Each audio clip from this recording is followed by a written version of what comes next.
and Eve, okay? Y'all want free stuff, right?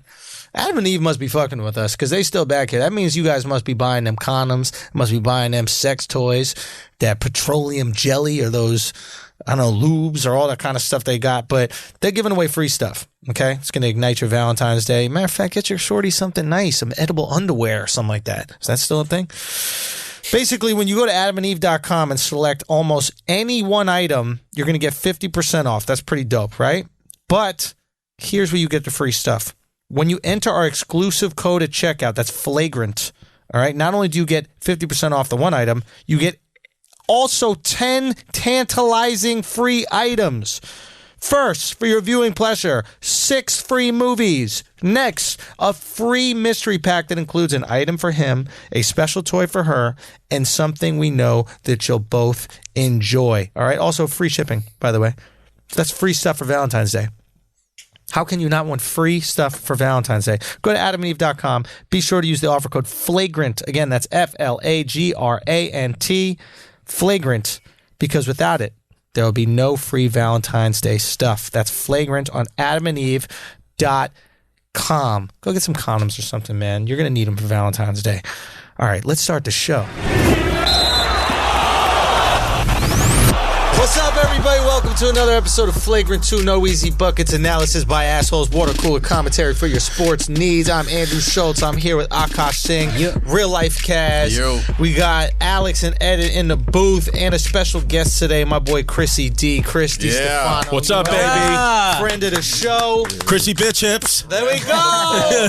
Chris was just telling us about maybe the best corporate gig run he's ever done in comedy. For those of you who don't know, Chris is not only a buddy of mine, he was in Benders with me. He did Geico with me. He's also a very funny stand-up Hysterical comedian. stand-up, man. But Geico to the point where some people think that I'm Andrew Schultz and he's me.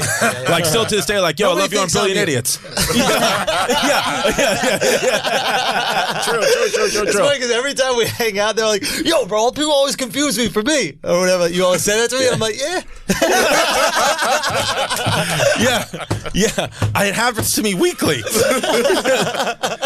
People always bring you up. They definitely always bring you up. They know who you are. Yeah. Like, But we were the two white guys. We were the white guys. You were the cool white guys on the show. Bro, Yeah. I get what it's like to be the minority. Yeah. Yes. On a poppin' show. You are known because of it. We're the white guy. I don't mind it. You were Yeah. like two My Jim cousin's Carreys. girlfriend, Chris was her favorite. Yeah. That girl, she just thought he was and that story about you losing your virginity. Oh, yeah. Is like a Geico Hall of Fame moment. Yeah. Absolutely. Chris told the craziest story today. I did the History of Hyenas podcast. Right. Yeah. Whereas Chris says Hyenas podcast. Hyenas. We put an extra H in it. And, dude, can you tell the story? Which one? The one where your friend fucked your mouth? as a Oh, kid? my God. Wait, what? Yeah, dude. Yeah, dude. Oh, God. All right. Yeah, I know.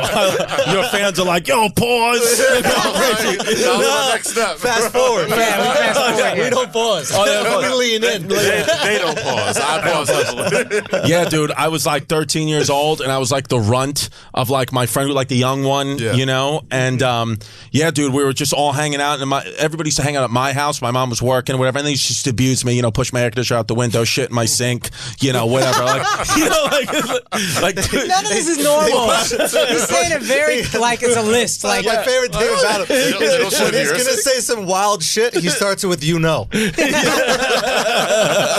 know, they just fuck your mouth, you know. Like, your like making an omelet. You know what I mean? Throw the mushrooms in there, a little cheese. You know what it is. Yeah. They put him outside the house naked in his mother's heels. No, we used to do one time. They ordered Chinese food. And they were like, yo, we dare you to go downstairs butt naked with your mother's high heels and a New York Giants football helmet on that I had. And they were like, we dare you to go downstairs and just get the food from the Chinese delivery guy. It'll be hilarious. So they all follow me down. It's like 4 of them. I open the door like thinking like that's the joke, and they're all going to just be laughing. And it's really about the shock of the Chinese delivery guy's face. One of my friends pushes me outside down my stairs onto the sidewalk.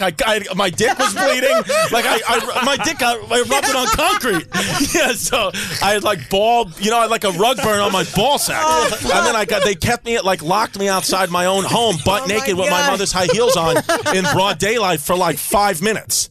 No, it was 1990. Did you just start eating it? With the Chinese guy. Yeah. No, he ran away, you know, like he didn't know what to do. So, and then one time I was sitting on the toilet taking a shit, and one of them just came, the 2 brothers came in, and one of them skull fucked me. But listen, That's not funny. My stomach he told me is the story. That sounds like you skipped mad stuff. Mad steps, right? Dude, this is how he tells his stories, right? He goes, yeah, so I'm just sitting on the toilet shitting, and then the two brothers come in. One of them grabs my feet, holds them on the ground, and the other just starts skull fucking me. And then there's a pause, and I'm like, what'd you do with your hands? He goes, I don't know. I was like, I don't think you got skull fucking. I think you sucked your friend's dick. Listen, it's what it is. It happens. They didn't force your mouth open, did they? It's like the only reason he kept his feet on the ground is because he was so excited he was just going. I started jerking him off with his feet. I was gonna say, I fucking started caressing his balls. That's what I did with the hands. You were using your other hands on the other guy. I thought it was a bukkake. That's funny. So I Wait, but real talk, have you ever gone back and thought about, like, why did I just let Bro, that... I tried to get him to call him on the podcast. Yeah, I know. I can't. But he wouldn't call. You still talk to these people? Yeah. It's going one to one of the guys. I just went to his wedding. Did you have any objections on that?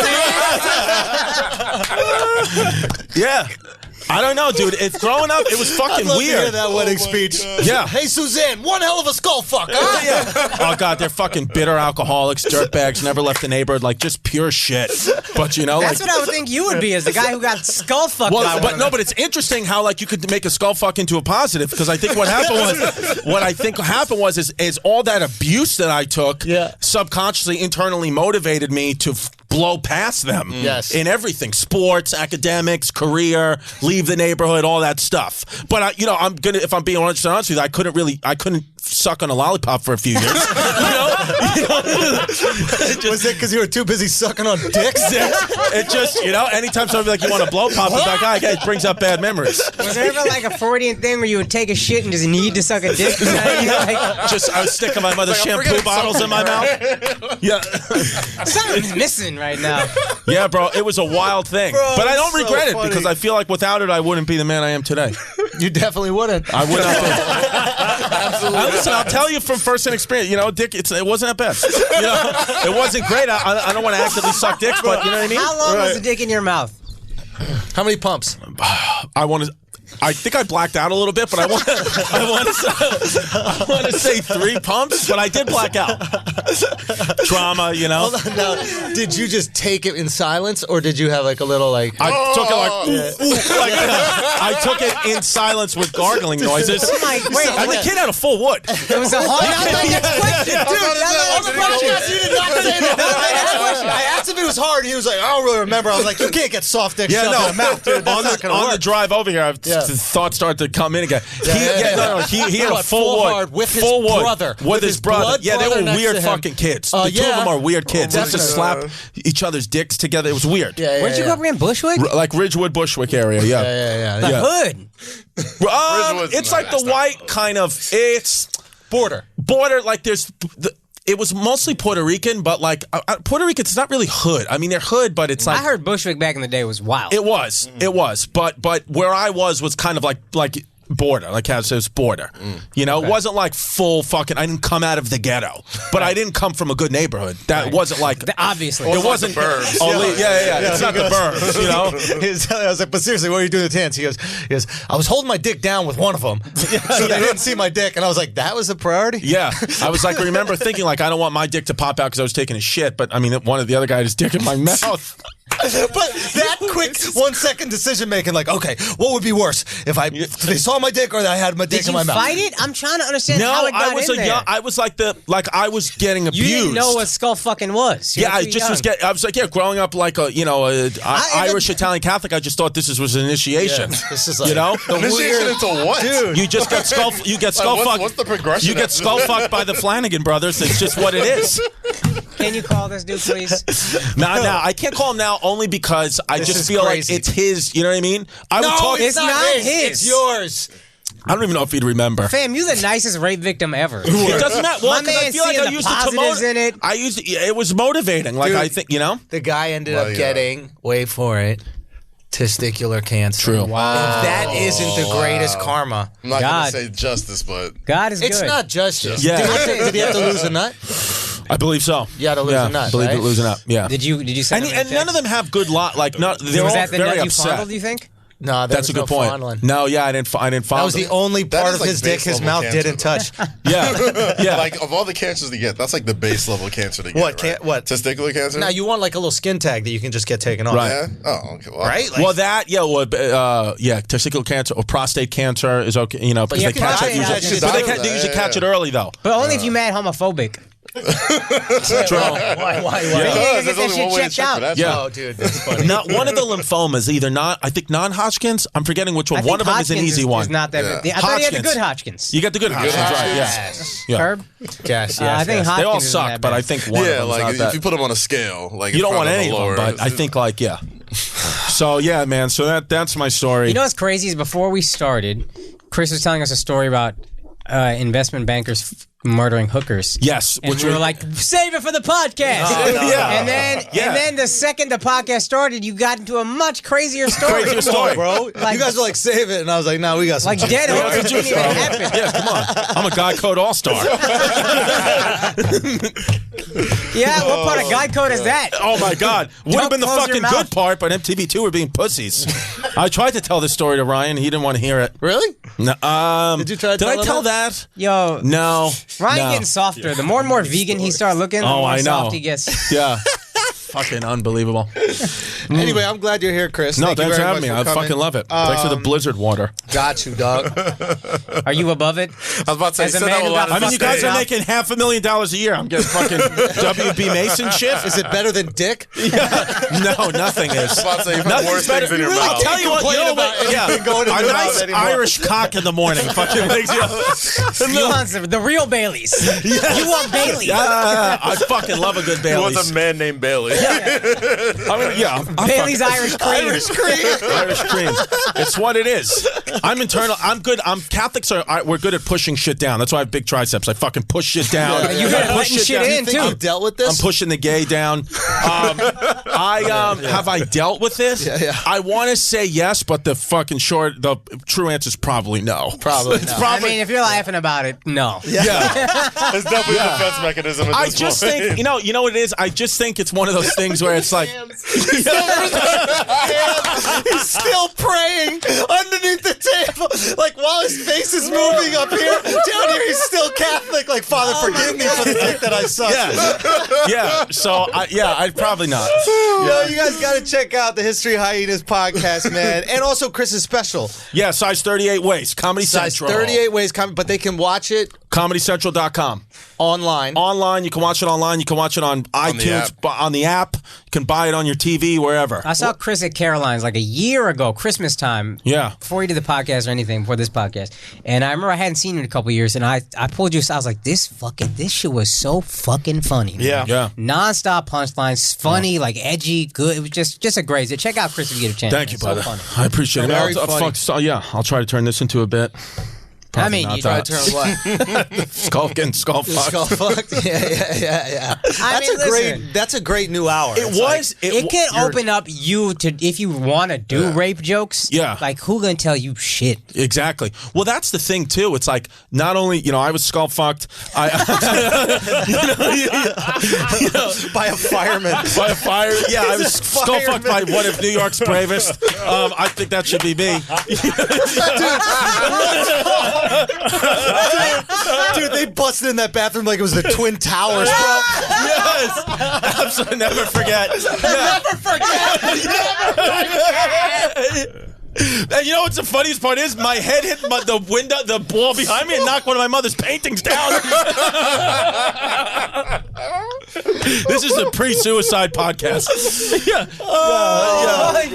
Yeah, I remember I knocked one of my knocked one of my mom's sayings down. It said, "I'll never forget it," because I hit it. I got God won't give me more than I can't handle. Take that down.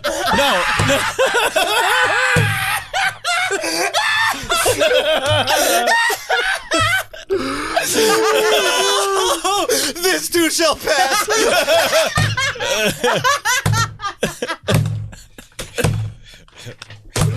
Oh my god! Holy shit! Oh my god! The flagrancy is high today, boys and girls. Oh my God.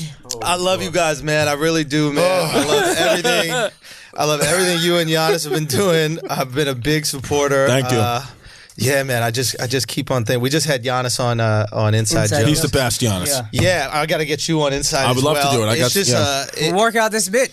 yeah, dude. It was, Something there. Akaash. It was Akaash's bit this week, and Akaash has this great bit. I'm not gonna take away the whole episode, but just to give you guys like some insight into the episode.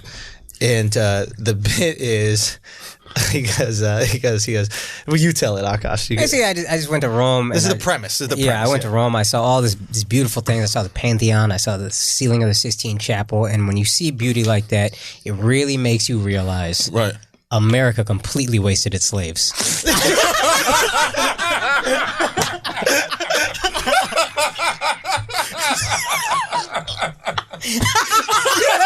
It's what I've been saying. Somebody said it.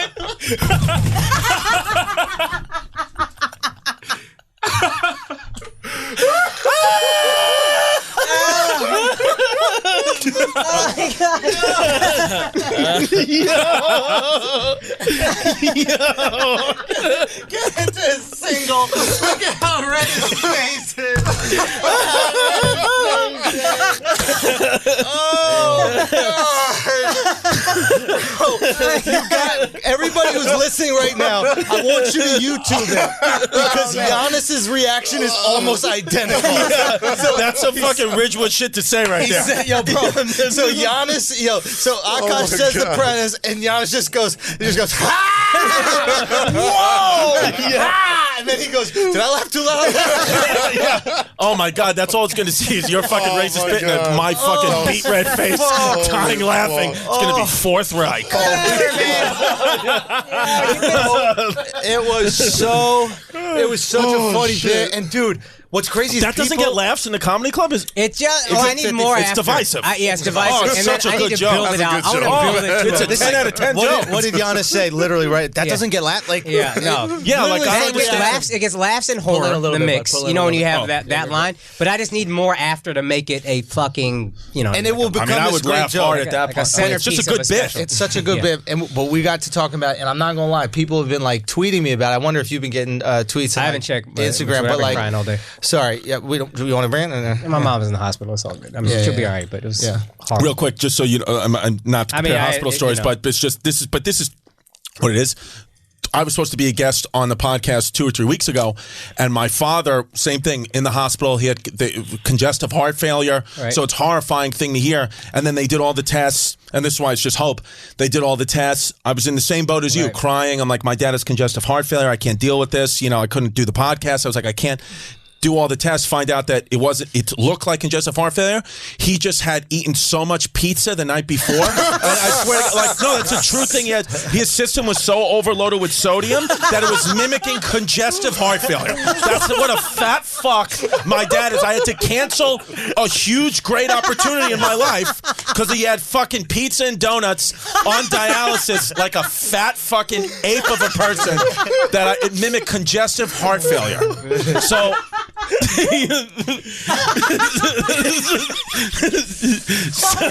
that's what a piece of shit he is. I'm just like, hope, you know what I mean? She's okay. Your mom's gonna be okay. There's a. I haven't laughed this hard. Oh man, I needed this. So there's a. Pardon me. So there are people that were messaging me about this bit, right? Yeah. Some of maybe like younger comics, but some just weren't. But like they actually had good ideas. Really? And I retweeted one. I commented one on Twitter to you. I'll You'll check. eventually see it. But like, and I'm forgetting. So I wish I got their names. But you know, sometimes when you're a little bit further away from something, you have a better tag or a better way of going at it. And man, one guy said, and again, I don't want to give away the show. You guys can check it out. But like, one guy said it was something about how it was like you have to be upset at the slave owners. Because that's what you're saying, right? The slave owners wasted or something like that. Because it's like, I think it was something to the extent of like, look what black people were able to do once they got freedom. Like from nothing, like create all this art, create this amazing stuff, you know? And it's like, you could have had it. I forget exactly, where it was going, but there was some kind of direction with it, man. It was really cool to see people attached to it. So go check it out, man. That's exciting. Appreciate y'all. Did you guys see the Grammys by any chance? I didn't watch it. I didn't watch it. No. Did you go? No, I didn't actually go to the actual. Because you were in LA. Yeah, I was just doing other shit out there with a bunch. Did you make it to the Rock Nation brunch? Funny story about that. I did not. Right. Yeah. So the Duce Palooza guys. The bar for a funny story is getting skull fucked at this point. Funny story about that. So I'd be like, my alarm clock. It has to be. I wasn't able to go because I was getting skull fucked. Yeah, that's why. It's got to be male rape or it's not funny. That being said, no, it doesn't live up to the funny metric. But yeah, no, I didn't end up going. No, I did invite, but didn't end up going. Wait, you had an invite but didn't go? Yeah, I was supposed to go with Wale. And then what happened? Wale got a gig out in DC, so I wasn't gonna go without him. You couldn't be +1. Nah, so I just stayed there. Damn, man, that's fucked up. Yeah. Sorry, it's not skull fucking, but no, it's okay. You got skull fucked by Wale. I did get skull fucked. Could have been, dude. Diddy is such a force.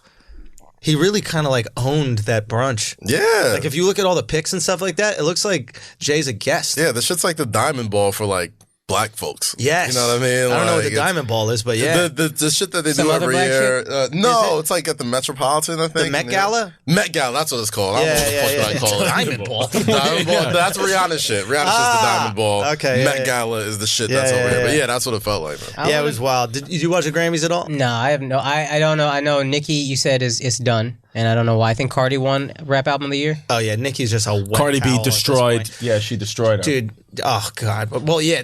I just think the Grammys are so stupid. Yeah, I can't watch award shows. ceremonies. It actually makes me uncomfortable It's really to watch. uncomfortable, yeah. Truly, I'm truly makes me uncomfortable sad. watching it. And I've been skull fucked.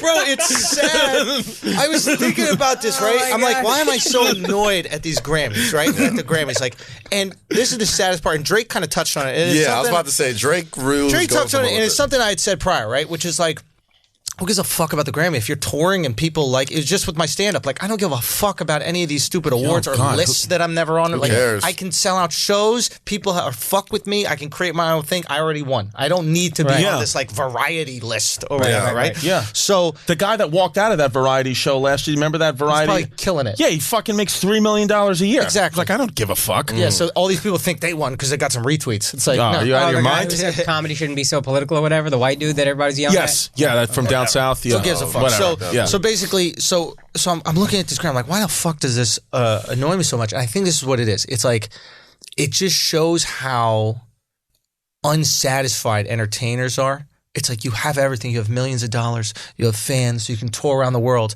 And you're so desperate for validation, you're willing to go on TV and potentially lose. Yeah. Like an award that's given to you by someone who has no fucking clue about music. What does it prove, the award? Doesn't mean shit in the long run. It doesn't, but what does the award prove?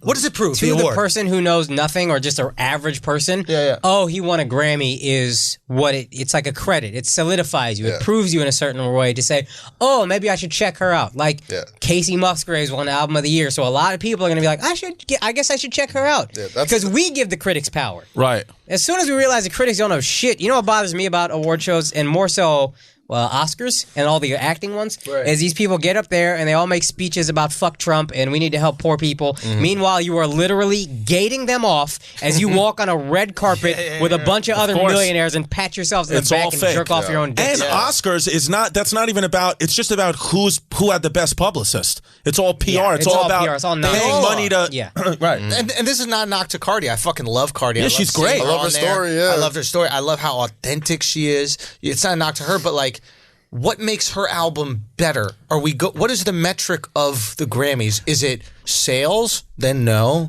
Is it the taste of music? Well, I mean, it's a combination of a bunch of these things. Some people would say no. Yeah. Right? Like, there's literally no metric. It's a thing designed to sell paper towel commercials, and they know how desperate performers are to be patted on the back, so they'll just get them there to show up. It's like... Also crazy is we all say insane. it's art, right? Everything we put out is art, and then we're having an art competition. Who the fuck ever thinks art is like a competitive thing that can just be judged? No artist actually believes that. Yeah. Art is not something you can just judge. I can give you reasons reasons why I think mine is better, but like that's not what they're using to figure out the Grammy. Like who's actually the most musically talented or whatever. How do you figure out? That's what I'm trying to Drake ask. hit the nail on the head. He said, guys who are at the awards that didn't win anything, like this is an opinion-based sport. Yeah. It's not a fact-based sport. Just because I have this trophy doesn't mean I did better than this person. And he was about to go somewhere else with it. Right. And the producer's like, cut that shit off. I don't know a lot about music. I don't know too much about music, but like, say if he wasn't in jail, like would Tekashi 6ix9ine, would he be at the Grammys He or would no? definitely be at the Grammys. He would be there Yeah, because like that's a guy like he sells as many tickets as anybody, and like he may not win a Grammy. Who cares? Yeah. It's I mean, it puts It's you in a, meaningless. being a Grammy Award winner, it definitely puts you in a different like pedestal as far as like, you know, Amongst who though, to the Kaz? industry. yeah, You're to saying? the industry, Yeah. to the industry. Like But as for most people, as we get just into getting this- there is an accomplishment in its own. Fair, but like as we go into this like stage of the business where it's really just about fandom, Yeah. and like the gatekeepers really aren't there. How important is it? Like, did the Avengers win Best Picture? No, but it won $1 billion at the box office. As a matter of fact, the people who won Best Picture, the movies who won Best Picture, nobody's seen them. Nobody ever sees I don't know those who the movies. fuck Artists? Yeah. What the What are you fuck talking is the about? So who's deciding it's best? It's like someone telling you McDonald's it makes shitty food, and it's like word because they sell billions Like of 10 dollars billion of that people shitty disagree. food, son. Yeah. It can't be bad. Exactly. Yeah. It's all on a different scale, man. Like, Yeah. I feel Akaash like, had to step out for a second. Oh, Go on. shit. Okay, yeah. yeah, I feel like even when Akaash and I, or I think you and Kaz and I were talking about before, like just like how specifically into comedy, like why, like when I was working trying to do promotion for my special, it's like me coming on this podcast is way more valuable than doing the Tonight Show. Yeah. Yes. It's like, but to the industry, oh, you do the Tonight Show. Wow, let's work with Chris. When in reality, I want to sell tickets. I'm going to sell tickets from here. I'm not going to, from Flagrant 2, from any of these podcasts. I'm not going to sell them from doing 5 minutes of my bullshit comedy on the Tonight Show. So I think a lot of people. A watered down version. Watered down version, because I can't. Dude, literally, I have jokes. My daughter is half Puerto Rican. I have jokes about her being half Puerto Rican. I'm imitating her talking like a Puerto Rican little girl because that's how she talks. And they said I can do those jokes, but I can't imitate her voice. I was like, it's my daughter. It's my kid. And I have to listen to some white fucking idiot with blogger glasses that's dressed like it's the 1950s. I tell Andrew this you a know? lot. Like I compare you guys to rappers a lot because stand-up comedians have kind of had to find their own way in like this new 100%. digital streaming world. So like, especially with the Grammys, there's such thing as the Grammy bump. You know what I'm saying? Like, if you're on the Grammys and like, I've never heard of Casey Musgraves, I'll give that a listen. And you got 100 million whatever people watching it. Right. That makes sense. But to artists, to creators, like success is measured in so many different ways. Like, there's people who are so satisfied with having that Grammy that they don't really give a fuck that they sold like 4 million records. They don't give a fuck that they did all this. But depending on who you ask, you know what I'm saying? Like, I'm sure there's certain people who would go up to you and be like, oh, I don't need to have these sellout shows and build my independent fan base. I got a Oscar. I got a Netflix special. I got this thing. And it seems like an antiquated thing for most people. Right. But for you guys, like it's just rappers kind of picked it up quickly, kind of like you guys did. When I look at the comedy game, I see it 10 years behind the rap game. Like a lot of the blueprint I put out is very similar to how people do it with music. Like I'm basically a SoundCloud comic. You're a SoundCloud Think rapper, about exactly. it. I put out my stuff for free for people to listen to, and then I make my money from the shows, right? So I love watching how musicians work in the world. But just with like the Grammy specifically, let's put it this way. Let's say I have a comedy album, right? And they want me to go and win the award or something like that, right? I'm going there not for the award. I'm going there for everybody who's listened and who's like rode hard for me when I wasn't getting anything. And that isn't for that thing right there isn't for me. It's for them to go, hey, we were right. It's for your fans. Like when you go up there, that shit really, I'm validated as a musician now. It's like, nah, your fans validated you way before. But here's for the day ones who saw something. It's like, finally, these late motherfuckers see it. Y'all were right. That makes sense. You know what I mean? Like that. I get it. I would go out of respect to the fans. For me, I could give a fuck about receiving any award, but out of respect people for them, say that and then they actually win it. And then they're like, "Holy fuck!" You know what I mean? Like, I really wouldn't care. Like when I was at a point in my career where I had nothing, think I would. I'm gonna be honest with you. Yeah. I don't think you would.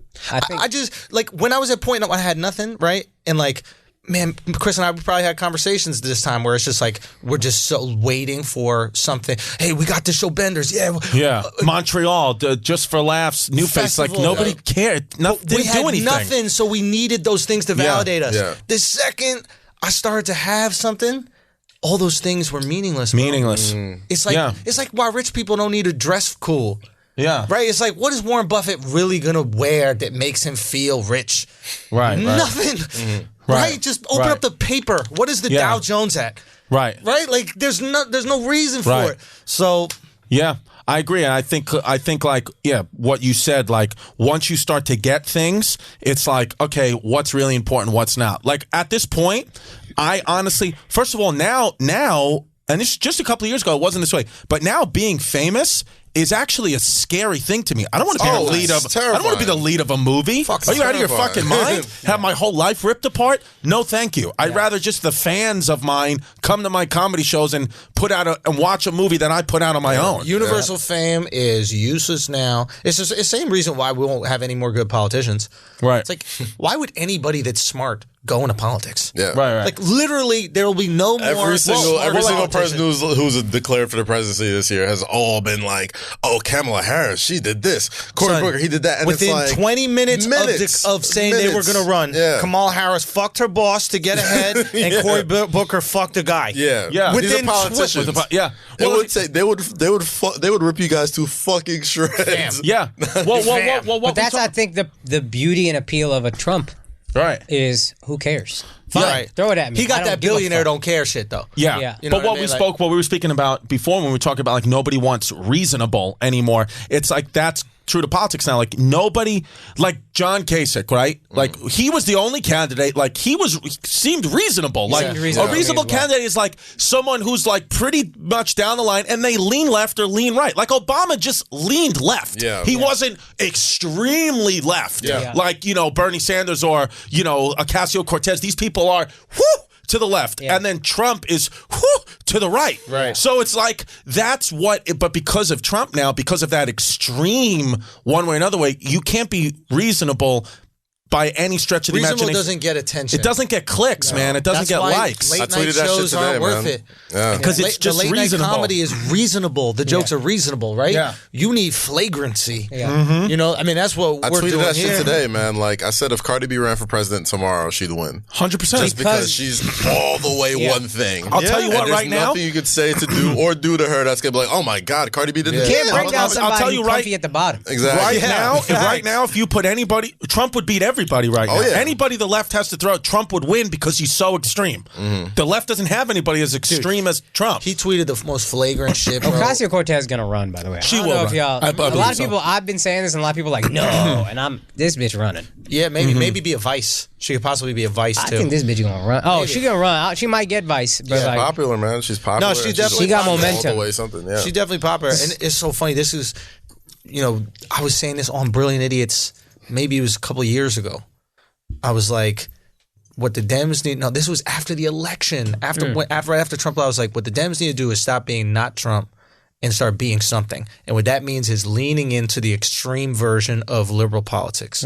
Right? Just because Trump leaned into the extreme of conservatives. And it's so crazy. And that's why Bernie popped off. He leaned extreme. 80% tax. Say 90. Say you're going to take all rich people and you're going to murder them. Yeah, college is free. That's it. Just say free. Lie to them. What did Trump say? We're going to build a wall. And they were like, oh, that's not enough? Mexico's going to pay for it. Yeah. Just say it. Yeah, I'm banning countries from flying here. It's like, whoa.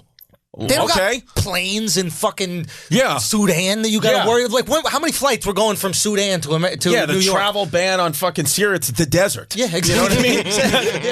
God put the travel ban around them. There's no Delta flight direct to Sudan. Nobody's flying into the fucking Abu Dhabi. Exactly, but it's spicy, right? So you get that shit out there that works, and now they're getting spicy. Yeah. And it's working, right? This Cortez chick, she's cute enough where people like looking at her. She's very cute. She got a nice little New York attitude to it. Yeah. There's like stuff that's already came out, like her dancing and stuff, and people are like, that just that's worked. just her. It just worked. They thought that was gonna, Yeah, they love it. Yeah, she'd win. Yeah, her Green Deal. She's like, no more planes. People are like, yay! It's like crazy. No more planes. That's what she said. No, we're gonna build railroads and give jobs. It's like, all right, lady. Whatever you say. We'll see. I'll vote for you. You're hot. Yeah, You know? shit, she got Dude, my that's vote, a bro. I mean, that's It's a popularity contest. Exactly. It's American always Idol. been. It's the same thing now. in And Politics. she has to run in 2 years, I think, because they're gonna tell her this momentum won't last 6 years. It's not gonna keep building. It's building at a frenzied pace right now. Yeah. And this bitch is the only savvy politician on Twitter. She constantly anytime she quote tweets some shit, you know she won. You know she gonna have a better response, and everybody's gonna fucking retweet and like slick, it. you She know, got like, momentum. got She's good savvy. words. There's gonna be other people popping up. Whoever her people are gonna be like, this is the time. If I was the Dems, I would say run her as a vice and do the same thing that Palin did.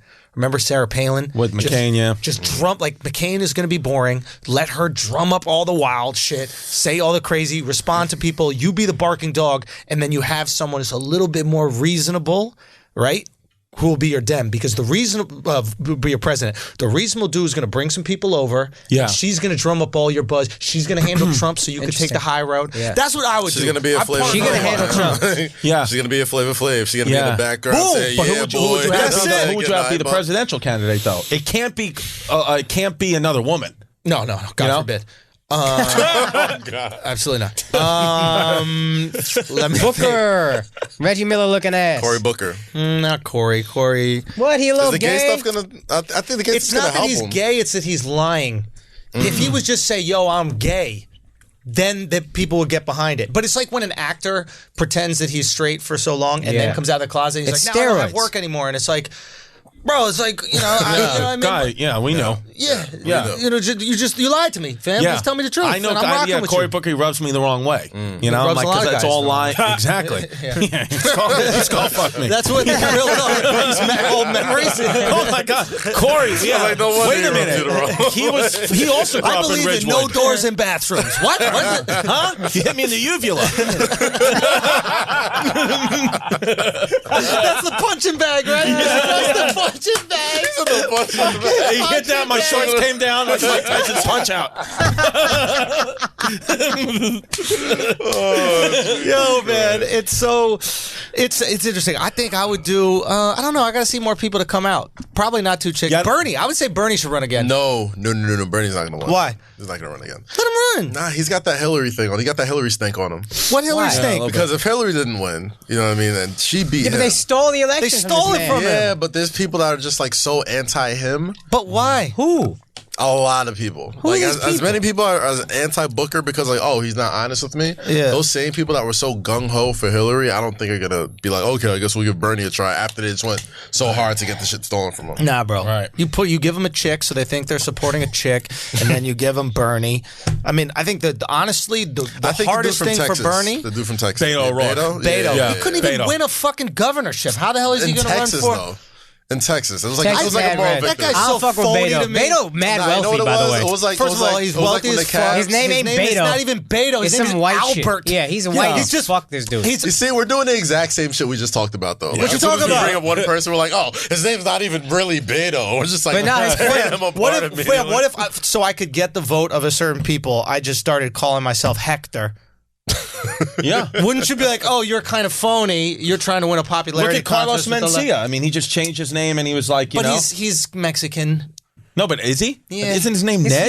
You know what you do though when somebody you such a contrarian. This guy trying to agree with you, and you're like, nah, but hold But on. you know what I said about Yeah. him. Yeah, no, What he's is my Mexican. point has Yeah. always been about Carlos Mencia. if you look Mexican, you get treated like a Mexican. You're Mexican. exactly, like you are what people treat you as. Right. Right, like, Which is and fair. he's not even. He's not Mexican. He's like El Honduran or Salvadorian or something. Yeah. Honduran. It's like, Yeah. what was that thing in Benders? That was the best line. It's say, like, you're a bus stop. It's one bus stop it's away. one bus stop away.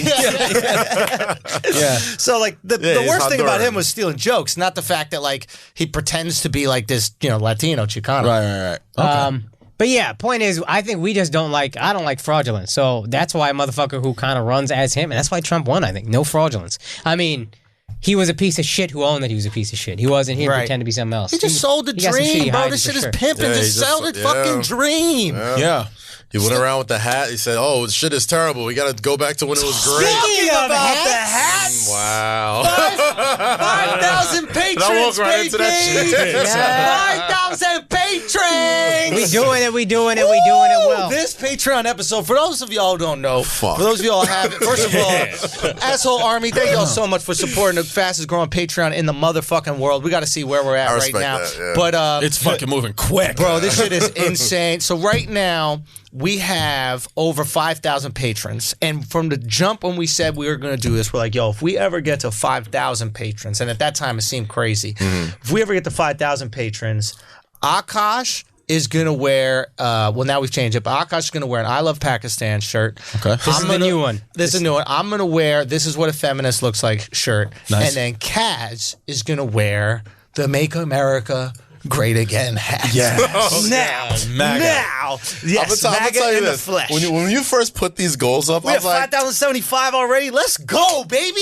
Yeah, you have Let's go, 5,000. We out here, bro. baby. We out here as fuck. damn, bro. Playing out- around. Keep we it out here. motherfucking tight, man. We out I'm here telling than you, Chris, motherfuckers. this shit is Fight Club. It really is. I I'm love not it, gonna dude. lie. I'm a like, fan. When you I'm put a patron member. When you put these goals up, I was like, oh, this should have been that MAGA heat will cool down by the time we get to 5,000. The second week, yo, son, It's fucking heated I up. posted Holy 4,990 or something like that, right? The second it hit 5,000, inbox flooded. Just pictures of you. All the with fucking- with the photoshopped MAGA I love hat it. on. Sorry. It's going crazy. So Akaash cooking up some good shit. Here's the Akaash thing. sending me images. You guys have We the shit ordered- now? Do you have it? No, no, No, we Oh, ordered just last for the night when we hit Patreon subscribers. 5,000. It should come by Wednesday, but it might not. I tried to pay for whatever shipping I could. I don't know if it's gonna get here because they gotta make it like our shirts and then send them over. I see. But and if I'm not. I'm going to India, so like whenever this will happen. This Yeah. will happen. The gear has been ordered. This will happen. Yeah. The We're gonna MAGA do a hat full you can get right Patreon now. episode. I'm glad this is happening on the podcast, and there's enough context to know I don't really fuck with Trump. And Oh, people- shut up. We don't Fuck need you, the fuck you, fuck context. you. I gotta get this out. When this screenshot comes Hard out, being a black guys, man in please, America. please. You don't really fuck with Trump. You fuck with Trump. Son, and wait till you see the hat we got Oh you. boy. You got one already? Because I got a couple in my trunk. We waiting on all of it. I hope it comes before Nah, Wednesday, this man. one is special. This one just ain't Oh, the I can't regular wait to see it, Make regular. America Great Again hat. This one is for like the Trumpers, bro. my The OG Trump fan. This is the one where you're so proud of Trump, bro.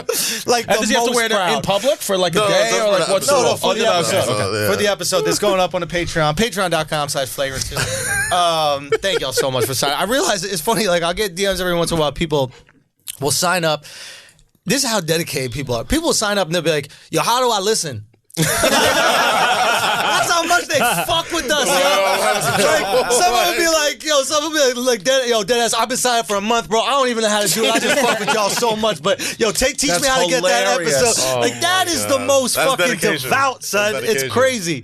So this is what you go to patreon.com/flagrant2, and then you can check out the feed. It almost kind of looks like Facebook, the feed, Okay. right? Yeah. And then you can scroll down, and on that scroll you see different comments, people posting shit. You're part of this community that we're building where the flagrancy lives, and there's no holds barred. It's actually absolutely wild. There's a Discord link where shit gets even crazier. Yeah, the over Discord there. is where that's like the rated R version of the Son, Patreon. it's just so dope, especially like. the rated R version of the Patreon, bro. Yeah. Yeah, dude, bro. it's just Like so they dope. got different fucking channel. Like they got the Dick Talk channel, not safe for like this Yeah. shit is flagrant So on it's, there. so it's yo. divided up in different things. So if you want to have the sports convo here, you want to have Dick Talk, and everybody's always dropping hypotheticals and cool shit. It truly is morphing into this community that we've envisioned. You know, so it it's reminds me very of cool to Twitter see. before it got real cucky. Absolutely. You know what I mean? Like when you Absolutely, just yeah. get in and just get That's- your yeah. thoughts off and it's funny and then you leave and nobody has. You know what it feels like? It feels like we're in like some like communist country and we're like one like hippie bastard. we the or some rebels, shit like dog. that. Yeah. Yeah. We got this one underground or like a speakeasy. Yeah, that's what I'm about to say. It literally feels like a speakeasy. comedy speakeasy. Yo. That exists. I know Chris got to run. No, You no, let no. me know Yeah, whenever you got to 3 go. minutes, yeah. But it's a fucking comedy speakeasy. It's so cool to see, especially in this sensitive ass Yeah, time. we're selling the moonshine, man. Fam, That's what we're doing. We got Yo, it. we selling alcohol in the 20s, bro. Real talk. Yeah, we got a little It's mafia great thing to forming. see. I love it. So I'm a go member. check it, man. We gotta fucking do it. I want y'all to go support it, and then Friday I'll wear we'll the have that fucking kind of hat. shit. Yeah. Like, Well, we know, I can't wait to fucking. I hope this shit comes by Wednesday. If not, too. it will still happen. You got to give it a little time, but it's gonna happen. We ordered everything. Yeah. You're gonna get a lot of people are fucking gonna love that seeing you in that I hat, know. You can get a lot of new fans. Dude, my daughter's mom, right, Puerto Rican, her father, like from Puerto Rico, huge Trump supporter, right? Latinos love Trump. Huge Trump supporter. Yeah. Because his whole thing was like, he loved Donald Trump because he's like, I can't, it's like a more chauvinistic problem than there is racist problem. He's like, I can't, a woman's not going to be in charge of the country I'm living in. That's like not what he's saying. So he's like, but this guy's a Puerto Rican guy from Sunset Park. So unfortunately, like he had like a massive heart attack and died. Right, like 2 months after Trump got elected. So, but he was a big, he used to wear the hat every day, buttons, fucking everything. So it was like an open Trump support. It was like wild because I was like, holy shit, like like your daughter, like your granddaughter. All right, whatever. But he was just fucking open about it. He like called me a pussy for not voting for him. I was like, I'm sorry, So he passes away, and like my daughter's mom is like really upset, of course, and she's like, look, can you come to the funeral and make the arrangements because I just need you there. She's like, let's be honest, she doesn't have any money. So she's like, I need your credit. She's like, I need your credit card that has your fucking name on it. I need the ID of the matching. No, I'm kidding. But she was like, she just wanted like emotional support. Yeah, I mean, whatever. I paid for the funeral. With your tax rebate from Trump, baby. Absolutely. Yeah. So she's like all set, whatever. And I was dealing with, helping. And then the guy, the guy, I'll never forget. It was his funeral home on 4th Avenue in Park Slope, old school Italian guy, right? Leone's funeral home. And it was like just fucking real deal mafia shit. And he was like, we're going along, and then he says at the end, he goes, what was his political affiliation? We were like, weird, because I didn't know anything about this guy. And then my kid's mom was like, he voted for Trump. And then little fucking tear rolled down this guy's eye. I swear to God, he's like a tear. He goes, that man voted for Donald Trump. And I said, yeah. He goes, okay. He goes, here's the funeral home. He's like, what we like to do, number one, he's like, we like to give you guys for free a Make America Great Again flower arrangement. He's like, we'd like to put it by the body. And she was like, no, I don't want that. Please, no. He goes, all right, let me just do something. Can I put anything? Can I put a button in there, a sticker? Nothing. She was like, no. So, can't do it. So then he says, and then he goes, well, I mean, she just fucking lost her dad. And he's like, what's your problem with this guy? Like, what do you mean? Like, what's your issue with this fucking guy? And now I'm like, am I going to say? Like, what do I fucking, what's this to do right now? So I'm just like staying quiet, and she's like, no, like she's being very calm. And he's like, look, we had a funeral in here. He goes, we had a funeral in here last night, right? He goes, these fucking Hillary supporters, right? He goes, so I told him. I said to the guys, look, do me a favor. He goes, tell me 2 things. All you got to come up with 2 things that Donald Trump didn't do that's fucking amazing for this country. Just 2 things. Not bullshit that he called him Anderson Klooper. He's like, an Anderson Klooper says. He goes, an Anderson Klooper doesn't bitch about 2 real problems. If you could come up with 2 real problems that Donald Trump has created for our country, he goes, I'm going to give you the funeral, the whole thing for free. He goes, guess what? They paid full price. He goes, you can't tell me one thing Trumpy didn't do. He goes, if Hillary would have won, Trumpy. He goes, if Hillary would have won, everybody would be cutting their fucking dicks off right now. That's what he said. And I was like, oh my God. That's reasonable. That and then he gave her, but like, see, the thing is, what Trump supporters do is like, what he did is like, he did that, and then like, because he loved, her father who passed away loved Trump. He gave her the funeral for like 30-40% off. So now that's crazy. She's like, you know what? Like, I don't love him, but like, maybe I'd vote for him because, it's like, what the fuck? It's really? Just what they do. Yeah. You know why I like this girl, though? All it took was 30% off of 30%.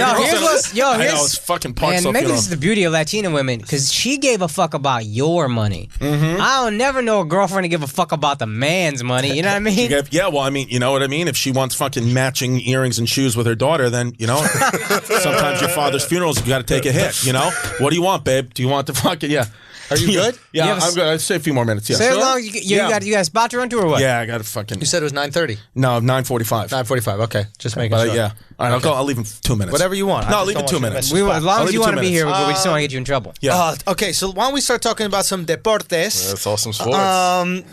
There's an interesting thing happened. So the AAF, Alliance of American Football. Yes. Alliance of American Football. This is a fledgling football league, professional football league in the U.S. Had its first games this last week, right? It's like the Dick Ebersol League, right? I'm not sure who it is, but Okay. maybe Yeah, I'll it's a Dick say Ebersol, that. one of the Ebersols. Okay. Boom. So there's a bunch of teams in it. I don't know exactly how many teams. All I know is that there was a game, and on that same game, the Rockets played. Yep. And I want you to guess what had a higher rating. Yes. Take a guess. AAF. Yeah, I heard it was a solid. Harden cannot sell fucking tickets. People are not into the style of play. Now, granted, people love football. Don't Yeah. get me That wrong. was how I took And it. I want to was get about into to say, that. to be fair, like when the XFL debuted, like they had similar huge numbers. Oh, Like, initial right? numbers. Yeah. Okay, fair enough. Difference that is- second week is when it hits the thing. Yeah. Yeah, The okay, difference fair is when the XFL popped off, my general feeling and the feeling I got from people was they were excited this is about to take on the NFL. Yeah. Right. AAF, now we remember what the XFL was, and we're just like, all right, man, you got some shitty players. But like, there was no ads for it. I remember the fucking ad campaign for the XFL. Yeah, it Vince was like McMahon titties walking and on an shit, empty like- football field. But that's why we were hyped. He got us to buy in. He's walking on an empty football field. Remember when players played and it mattered who won and lost. And then, It's about the It's like the iPhone. It's just being marketed well. yes, You know what it is? AAF It's had no marketing. We still gave a fuck. low expectations. Is Key it to the life. same rules as NFL? Yeah. I mean, you can fucking take There's off later someone's hits. head. Yeah, I saw some quarterback at See, fucking- that's a big. I don't even think they have the strap for the helmet. No, they I think have they to. should take that off. That would be a really good rule because You this watch the guy's helmets just fucking fly off. flew, dude. That's awesome. The helmet flew. but yeah, I think like what you're saying, low expectations, right? Key to life. We went in there not even knowing it was happening, so we went in with a bar with like the lowest possible. All Yeah. this has to do is be equivalent to NCAA football. Yeah. Yeah. And if you deliver a little bit more than that, shit, we're happy. This should be XFL was going to revolutionize the way we looked at Yeah. football, and it didn't. And then boom. And we expected because we didn't realize it's shitty quality. If you marketed this, and the NFL seems weirdly okay with this, like they got a bunch of ex-NFL guys, but I The think, NFL's not affiliated with this at I all. don't think they're no. affiliated, but they somehow seem okay with it. There was some. I think one of the quarterbacks for the Baltimore Ravens who played this year, he was like third or fourth string, had like a good game. I think it was Josh Jackson, one of those guys. I could believe that. He's a starting quarterback for one of these AAF You teams. should Interesting. market this He's as NFL G League. That's it. Yeah, that's what it is. That's what it is. And Like, you know what? They're happy if it becomes it. It can be like the Euro development thing. Right. And dude, I think it's a fucking great idea. The more I realize how useless most players are on an NFL team, Yeah. the more I realize how this can be a good scheme. Like, you don't need, like, if the Patriots taught us anything, wide receivers, running backs, they're useless. So now we can get any guys Yeah. and have a competitive football game. Yeah. Boom, we're Do in. it. Yeah. Well, that's what the XFL try. I think if you market it again, low But the expectations. XFL had rules. different rules. That's the thing I think that killed the XFL. It's like I want to see, like I didn't even Carnage. know what happened, but you're telling me that you can get those late hits and you can hit like how Lawrence Taylor used to fucking hit Yeah. people. Yes. I'd watch that over the NFL. I would, because I want to see people get hit. Well, that's the other thing they're Lean doing. that's into smart. the flagrancy, man. You Absolutely. have to lean Yeah, into it was like how rough it it came is. out like around the time the NFL Blitz video games were real hot, so they were trying to make that shit happen in real life. Boom. Yeah. Like having people get fucking body slammed into fucking. It's the bet. But Yeah, now is the right time because the NFL is like doing all these safety rules, which which isn't bad for the game, but you leave a space open for danger. Yeah. And the guys who aren't even playing football, there's nowhere else in the world where they can play football. This is they either Yeah. are a bouncer at One Oak or they're playing football. This is the only place that you can go besides that. Yeah, you're willing to get CTE. Of course, You get to play the sport of your It's their dreams. choice. It's like with baseball. It's like I guarantee you, it would take a little bit, but I guarantee you, if you had an all steroid league, that would eventually sell more tickets should be fire. than the non-steroid. without a Or if you doubt. had one, I think baseball should have at least one batter a game. You could give them an aluminum bat and just let them fuck. I thought you were gonna say one batter they even give steroids. Give some, no, but put hockey boards up and just because listen, we're done. I think as America, we're just done with the PC. We're done with now. You're taking hits out of football. Yeah. Like it's gonna lose ratings. Not in our lifetime. Right. You know, I think the next 50 years, NFL is gonna be fine. I don't think it's going anywhere. But I don't know if it's gonna be here in 100 years. You got to start hitting people again. These people pay. It's like any of the players don't care. The players actually are saying that they feel like they're getting more injuries because they can do less. They're like slowing themselves down because they don't want to get penalized. So now they're hitting somebody awkwardly. Right. Because there's always going to be that one person that pulls up a little too much. Yeah. But when everyone's going full blast, it's better than being like, Bro, okay, let me. Rugby players don't Stop get concussions. Yeah. They That's get very 'cause of the few pads. concussions. Yeah. The pads are what hurt you in football. Right, because Nah, you feel, rugby apparently though is another. The guy who like the who's the Nigerian doctor that made all the CTE discoveries. He said there's From the 4 World sports. Cup Godfrey? movie. Concussion. Yeah, That's exactly how he said it, right? Concussion. he said there's 4 sports you should stay away from: boxing, rugby, football, and one other. I don't Listen, remember. rugby's not good for you, Right. but compared to football, there's way Fair. less injury, and it's because with football you can literally use your body Right. as a moving vehicle, just throw it into like a another missile. human. That's it. Yeah. Whereas rugby, you have to like tackle with your shoulder because if you tackle with your head, you're gonna hit your head fucking cracked open. Yeah, that's true. In a weird way, the pads made football more dangerous. Yeah, Yeah. I mean, that's I get it. I gotta go. See you later, podcast. Yo, that's bro. Chrissy Yeah. D. Thank you for Yes, having sir. me. Thank Check you. out my That's a podcast, good History one. Hyenas, on my special. Quick Size 38 Take a pick. All right, Standing, pause standing. this. All right, let's take a break for a second, pay some bills here. We got to thank again Adam and Eve for supporting today's episode. Remember, this is free stuff. This is Valentine's. You are going to be spending some bread on your girl. Why don't you get some free stuff while you can? You're going to get some Jimmy hats. You're going to get some lube if you're going to do some fun things. All right. What you can do is you can buy one item, you get half off of it. All right. But once you do that and you put our offer code in Flagrant, you're going to get free shit. 10 items, okay? You're going to get 6 free movies. Then you're going to get a mystery pack that includes an item for him, an item for her, and a special toy you'll both enjoy. All right, that's free stuff. Plus free shipping. That's a lot of free for Valentine's Day. All right, you're already spending tons of money. Hopefully, coming to my show in Raleigh, North Carolina. Akaash Singh will be there, and so will Alex Media. Unfortunately, Kaz will not. I'm No, I won't be heartbroken. there, but for good reason. Which you're going to tell us in 1 second. Okay, yeah. So make sure you get the free Valentine's Day stuff. Head on over to adamandeve.com and make sure you use the offer code FLAGRANT. That's FLAGRANT. Flagrant, because without there's no free stuff. Just go get your things. Get some condoms. Get something. Get some lube. Get some shit like that. Get your half off. Get your free. Make your girl happy. Make your boy happy. Now, Kaz, tell us where you're going to be when you're not with us. Yes, sir. Next week and next Saturday I'll be at Los Angeles hosting the Halftime is Uninterrupted show for All-Star Weekend. Okay. With Carlos Boozer, Nate Robinson, and Willie Cauley-Stein from the Sacramento Kings. We'll be talking about the first half of the NBA season, giving away some mid-season awards, talking a lot of shit, trying to keep it as flagrant as possible under LeBron's umbrella. So, if you guys can't make it out to Charlotte, I would appreciate if you guys would check out Halftime is Uninterrupted on their Twitter, website, Facebook, streaming, everywhere. Go peep that. Support the homie.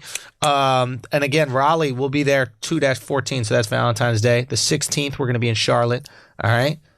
We got 2 shows at the Comedy Zone. Akaash coming with me as well. Alex Media down there as well. San Diego, I'm going to be there the 22nd and 23rd, and then LA the 28th. This is of all February, and that will be my last full Views from the Sis show. I think we got some tickets left for that second show. First show is sold out Thursday, so make sure you gobble those up. Now let's get back to the show. And we're back. Okay. Yeah, I think that another viable option for football is definitely possible, especially because of how boring, mind-bogglingly boring, pure baseball season is. If anything, I think the AAF should be a summer league. AAF. It came too early. Yeah. Pause. Now just anything sexually is gay. Yes. Dude, that's why the pause game is the gayest thing. It's like you You're come always too thinking about early. it the gay way. Yeah, you're Like, it's not- making yourself gay by thinking You know about who it. probably big into the pause game? The dudes who skull fuck Chrissy. It's gay, bro. That story was wild. Yeah, dude, it was. So it's like, dude, Chris went through waters. Dude, look at that. My man was traumatized. He was drinking water to deal with a fucking reliving a past trauma. Put it during the summer.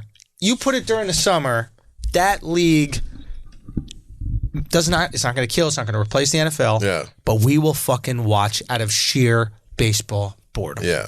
That fucking boring ass May to early August period when it's just baseball on Sports Center and like tennis on Sports Center is the worst possible time for sports. So if there's if the AAF is anything like it's been the past couple of days, the past couple of weekends, I'm all for it. I'm all You know for where it. the XFL actually? So the coach of the Dallas XFL team was on the ticket. Bob Stoops, Oklahoma coach. That's a Oklahoma huge coach. get. Yeah. Huge get. But he said something that was interesting. I caught a little bit of the interview. He said, "We're not trying to," and this is I think the XFL smart too. We're not trying to replace the NFL. I love the NFL. We just know that there's a lot of months where there's not NFL, and we want to help you get some football in those months. So these great way to leagues look are at it. getting smart about, and then that might be the approach. Like you said, lower expectations. So now maybe 20, 30 years down the road or however long, Who, you like, might Oliver actually Luck, I get think, bigger. is the And commissioner too. Oliver Luck is, he's helping with the, he's Andrew Luck's Andrew's dad. dad? Yeah. He's a very well-respected dude. So these two new football leagues are being smart about it. They're like, we're not trying to, the XFL the first time was kind of taking on the NFL head on.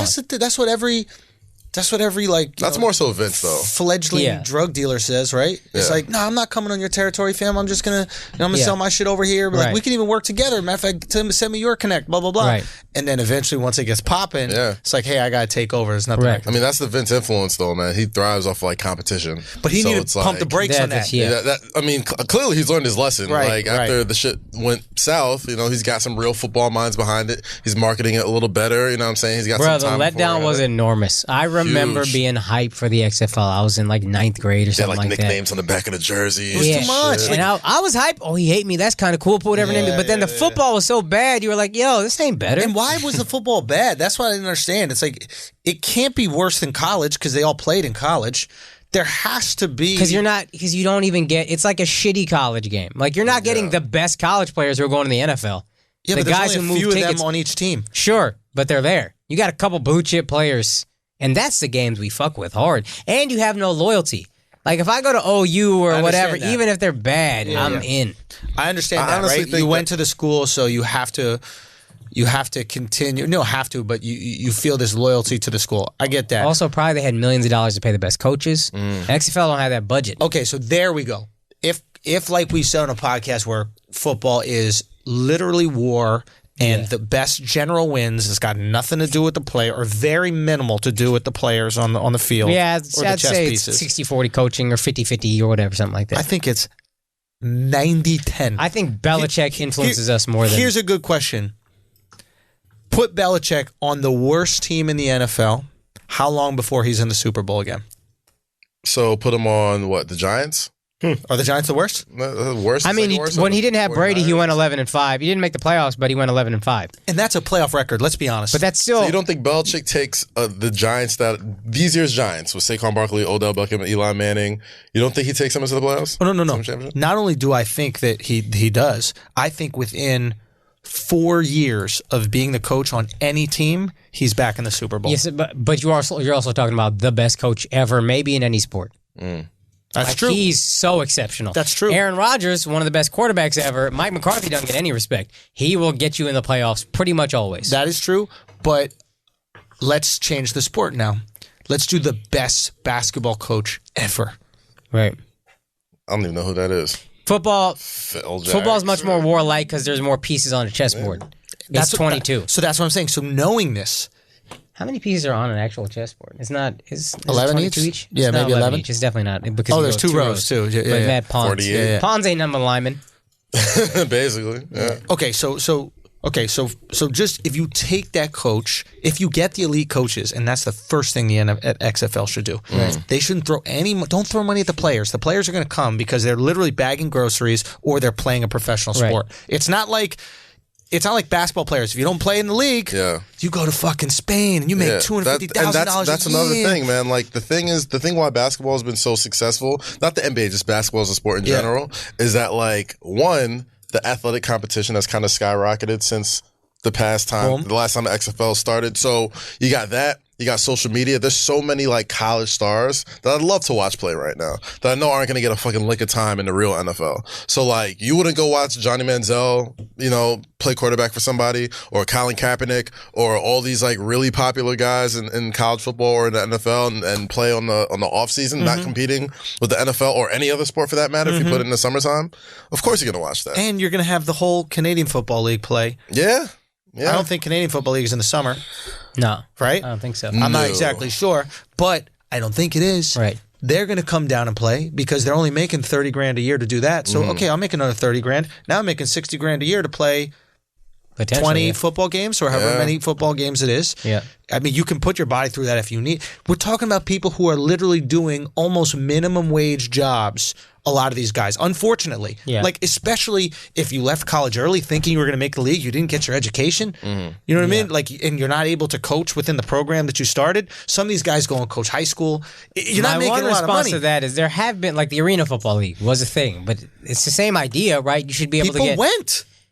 Yeah, but you didn't really watch it on TV, and they weren't playing in any massive kind of stadium. Like, how many Arena Football games did you actually watch on TV, beginning to end? Just highlights. Yeah. But it's still definitely way more successful than the XFL has been. Yeah. You know what It's I mean? still So, around, It's Arena, still right? around. Exactly. Like, it's still. And XFL kind of was, our Arena was like, we're going to morph this into our own thing. High scoring. You get high checked into the walls and Yeah. shit like a Walls. hockey game. Arena yeah. is odd. It almost feels like trampoline basketball. Yeah. Remember that? Yeah. What was that? Trampoline Slam feels ball. like that. Where it's like Slam this ball is the isn't shit, though. or slam ball. It's like, but it's Yeah. like this isn't basketball. This is just the dunking element of basketball, which isn't even my favorite part. You realize how little you care about dunking when you watch the only dunking. What do you see? That's the thing. Like you take Yeah. the special thing and you do too much of it. It doesn't It's become like, oh, special it's not anymore. special. Like if it's 2 or 3 amazing dunks a game, that's great. But if every fucking point somebody getting dunked It's a on, dunk. it It's loses like, all meaning. okay, I'm done. It's like a home run in baseball. It's like, Yeah. yeah, that's fun. When it is it?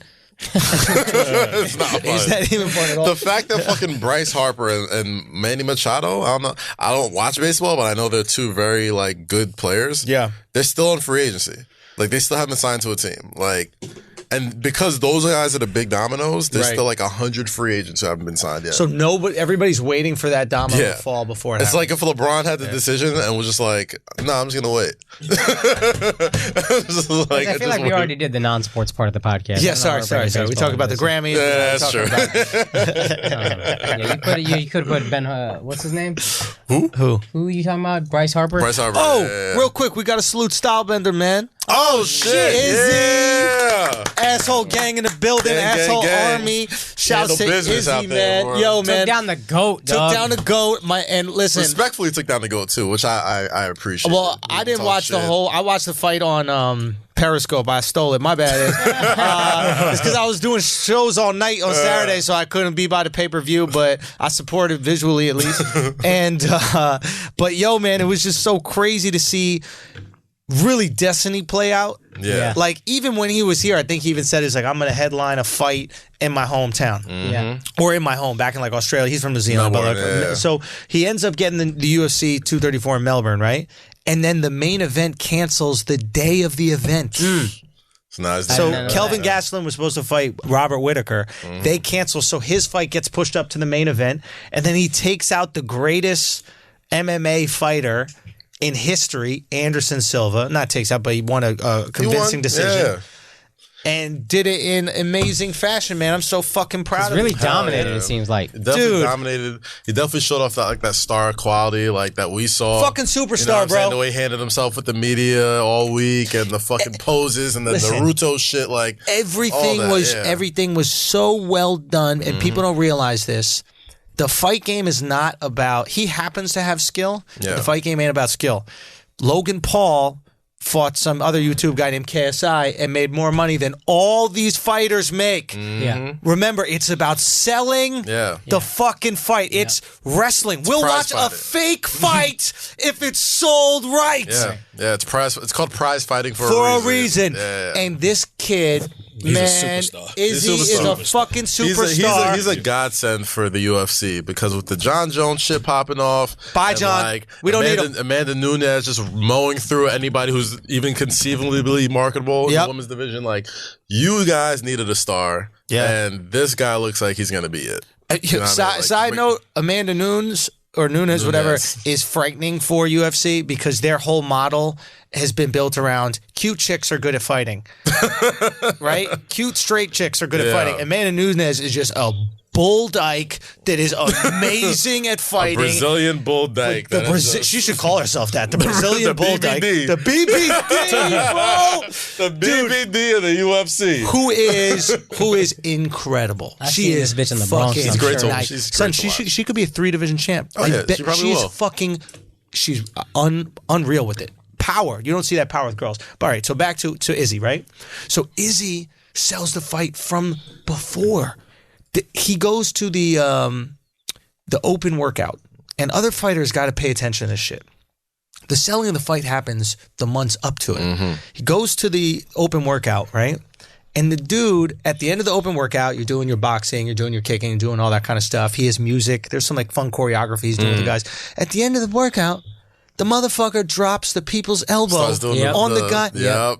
Pro wrestling shit. That is a clip. That's Showman. content. Yeah. That is content that's going to go. And then when everybody sees that, they go, oh, is there a fight? Oh, there's a fight this weekend. Yeah. Interesting, right? And he's showing that you can hype a fight without just calling somebody a terrorist. Like McGregor's thing is, you ain't shit. You're gonna hate me. You're going to hate me. Fuck you. I'm going to say the most disrespectful thing ever. And that gets people going. This was, hey, this fight, I can have fun and enjoy. He's charisma personified, man. Like Fam. he got the little kids, the fucking Naruto poses and the cool. Does a cartwheel in the ring beforehand? That's going to go. He's got it, bro. On ESPN, he's walking a cat in that version of 24/7. He's just walking a fucking cat. He's got a cat in his purse or wallet or something like that. You're like, what the fuck is going? Who is this guy, dude? It was very well executed, and if you are a up-and-coming fighter or your friend is an up-and-coming fighter, watch the blueprint. The blueprint is set up there. That is how you do it. Even if it's on the smallest level, if it fights in your local town, hype the fight in that way. Everything is content. Every interview you possibly do is content. Use it. Abuse it, man, because this kid is a star. The brilliance of him is that he always said this on, if you follow his Instagram, calculate everything is calculated, everything is thought through. Man, every fucking thing. This guy's a genius. He has thought through every fucking thing he's gonna do. And he's been in the fight game a minute. A lot of these guys, this is like their first. They do a couple fights and then they get in the UFC, right? So they're kind of thrown in. He's fought at the top of kickboxing. So I think he learned from all the mistakes, etc., coming up in these kickboxing Muay Thai world. He's like, okay, I could have marketed that better. Okay, boom. So now when you have the third time around, it's like, I'm ready to go. Right. I know it works. I failed and I learned what I have to do to succeed. And I would not be surprised if the next fight is in Nigeria, man. Oh yeah. Oh, that's definitely happening. I mean, or if I'm UFC, I bring him to Vegas or New York. I bring him to America. You got to get him up there first. America, here is your guy. He's the right dude at the right time because he's Nigerian. He set it up in a post-show interview. He was like, saying? I think I'm going back home." Like he talked about going back home. Smart. He's already set. He's already known it. And I get. Listen, back when I boxed, I had a little like smoke or whatever like that. How nervous I was and how fucking like the only thing I could focus on this. The first time I did a special, right? Or first I couldn't think of a day past it. Yeah. Comedy special. I was so nervous and so excited about that one thing. It is an amazing ability, and this is not just in fight sports, but in anything, to recognize the big moment and plan for what happens when you are victorious prior. Because you could lose. And the confidence that takes, because is insane. You're you so gotta be nervous prepared. about jinxing yourself. Yep, 100%. No, man, I don't want to think about that. I don't want to get too cocky. I don't want this to fuck up. But there is a fucking confidence and a brilliance to being able to be like, what's after this? And What's he's earned after this, and that's what you see when you see how he acts after the fight and how the content kind of rolled out because he's earned that confidence. Boom. You know what I'm saying? Like you got to be super fucking nice to be like, okay, I'm gonna do this, I'm gonna beat this guy, and then I'm gonna do all this, and like the UFC should thank their fucking stars. They got Lucky this dude stars. right Who's now, his next man. fight? I think they got to give him the title. If I'm the UFC, I give him the title in America. The kid becomes household name. You know, hopefully you give him a title with somebody who's a good sparring partner, but I mean that in terms of like shit Entertainment talk. value. Entertainment value. Someone who else can bring something else to the fucking table because And you put on ESPN. I don't- Someone put on listen, pay-per-view. Put on ESPN, dude. And here's the thing: if you have a guy who doesn't speak the language and is just like barely getting through English, it's like it's hard to have shit talk between them. Yeah. It's hard to spice things. It's So gonna be all on him. I'm a guy who knows very little about UFC, so talk to me. Me too. The first two, well, you know much more than me. I know next to nothing. I know him, and I know two other guys, and that's why I'm going to suggest them as fights. Right. Khabib, Right. are they different weight classes? Different weight classes. Yeah. Conor McGregor, are they different weight Different weight classes? classes. Yeah. So I don't know who's in his weight class that I would know. He's You know a who middleweight. You know what I would put him up against? I wonder if one of the Diaz brothers can come up to middleweight. How much does Nick Diaz fight at? because they're just. That's a good name. You gotta feed them some names, and they're authentic. Like he's authentic. They'd probably both respect each other on somewhat, but it'd be a good physical fight. They're both strikers. They're not gonna be on the ground fucking making out the whole time. Yeah. I think it would be a great fight. You introduce them to America. Yeah. And then right after that, prize fight, Lagos, Nigeria. You do it in a fucking football stadium. It's the same way you do with pro wrestling, bro. Like leading up to WrestleMania, if you got the guy who wins the Royal Rumble. This is his Royal Rumble. He has this big moment against his legendary guy. Right. Then you got to give somebody what's called a heater, right?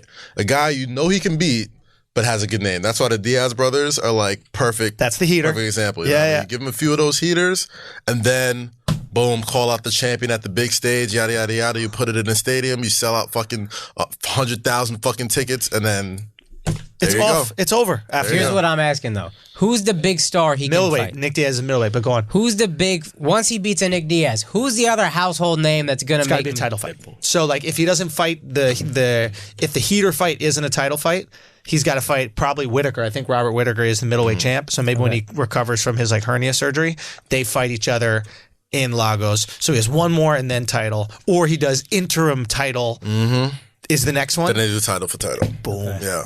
But I think for marketing purposes, this is kind of great. This is kind of the great thing about the UFC. Dana White just makes people fight whoever the fuck he wants. Ain't no, oh, you're ranked 2, so you get the mandatory shot, like in boxing. Like, it's what is most exciting? Styles make fights. Styles make fights. Yeah. That's no shit.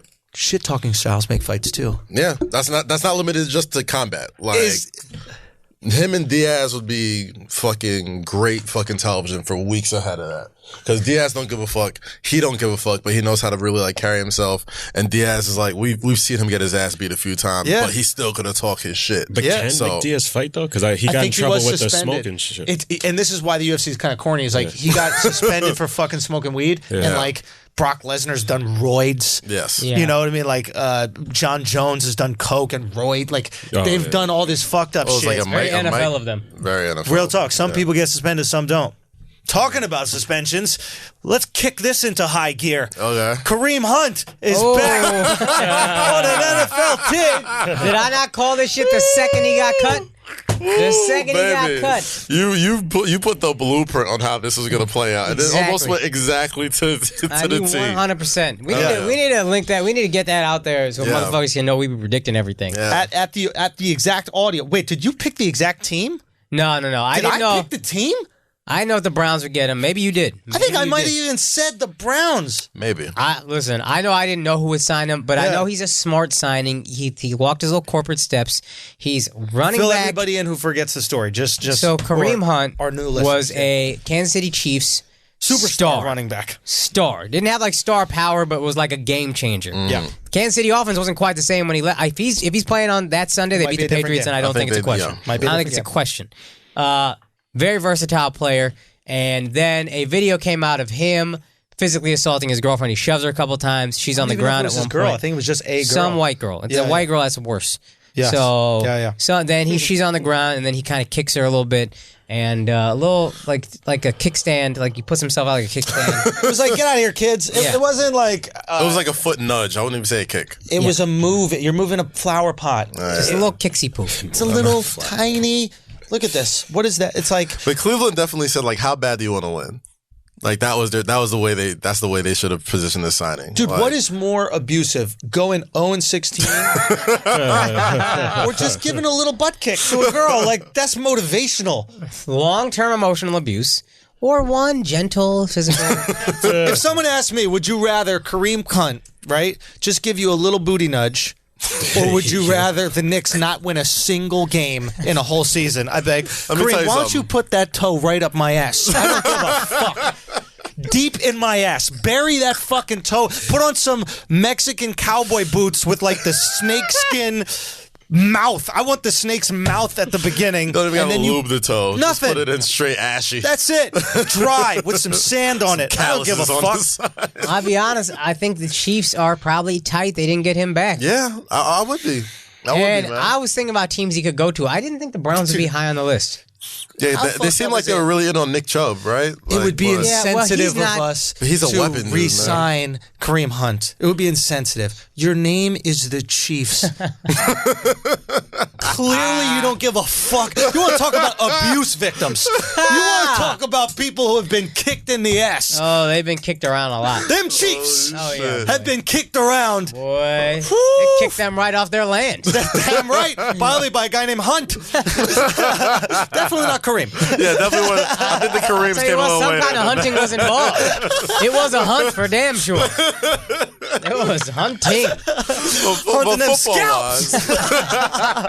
Football wise, does this? You seeing Baker Mayfield this year and just the way the Browns kind of made they're that going push? for it. They're going for it. Like football wise, I also said hell this of a about the signing. Browns. I said this about the Browns, and when they kept Hugh Jackson, Yeah. I said they're not worried about 2016, whatever last year was, 2018. They're talking about 2019. You better fucking prove it in 2019. That's when they start going after it. Because they got all their draft picks, they got their quarterback, give them a year, and now we fucking go after him. When you sign Kareem Hunt, you going after it. Mm-hmm. You know what I mean? You trying to shove the competition to the ground.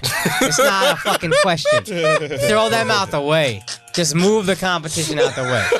And it's a good signing for Baker Mayfield, man, because he got run you gotta support in Nick protect that Chubb. kid, man. You got protect that run kid. support in Nick Chubb, so that's what you're saying. Is this Yeah. not? But he's not just a running back. He's so versatile. He is a pass-catching running He's back. a Le'Veon Bell. Deep He's ball. a Le'Veon Bell. You put him on the field and you make plays. Better receiver than Le'Veon Bell, and I don't even think it's close. Like, he's a deep threat. This guy is a wide receiver. He is a running back. If you're in a pinch and your kicker gets hurt, he's right there.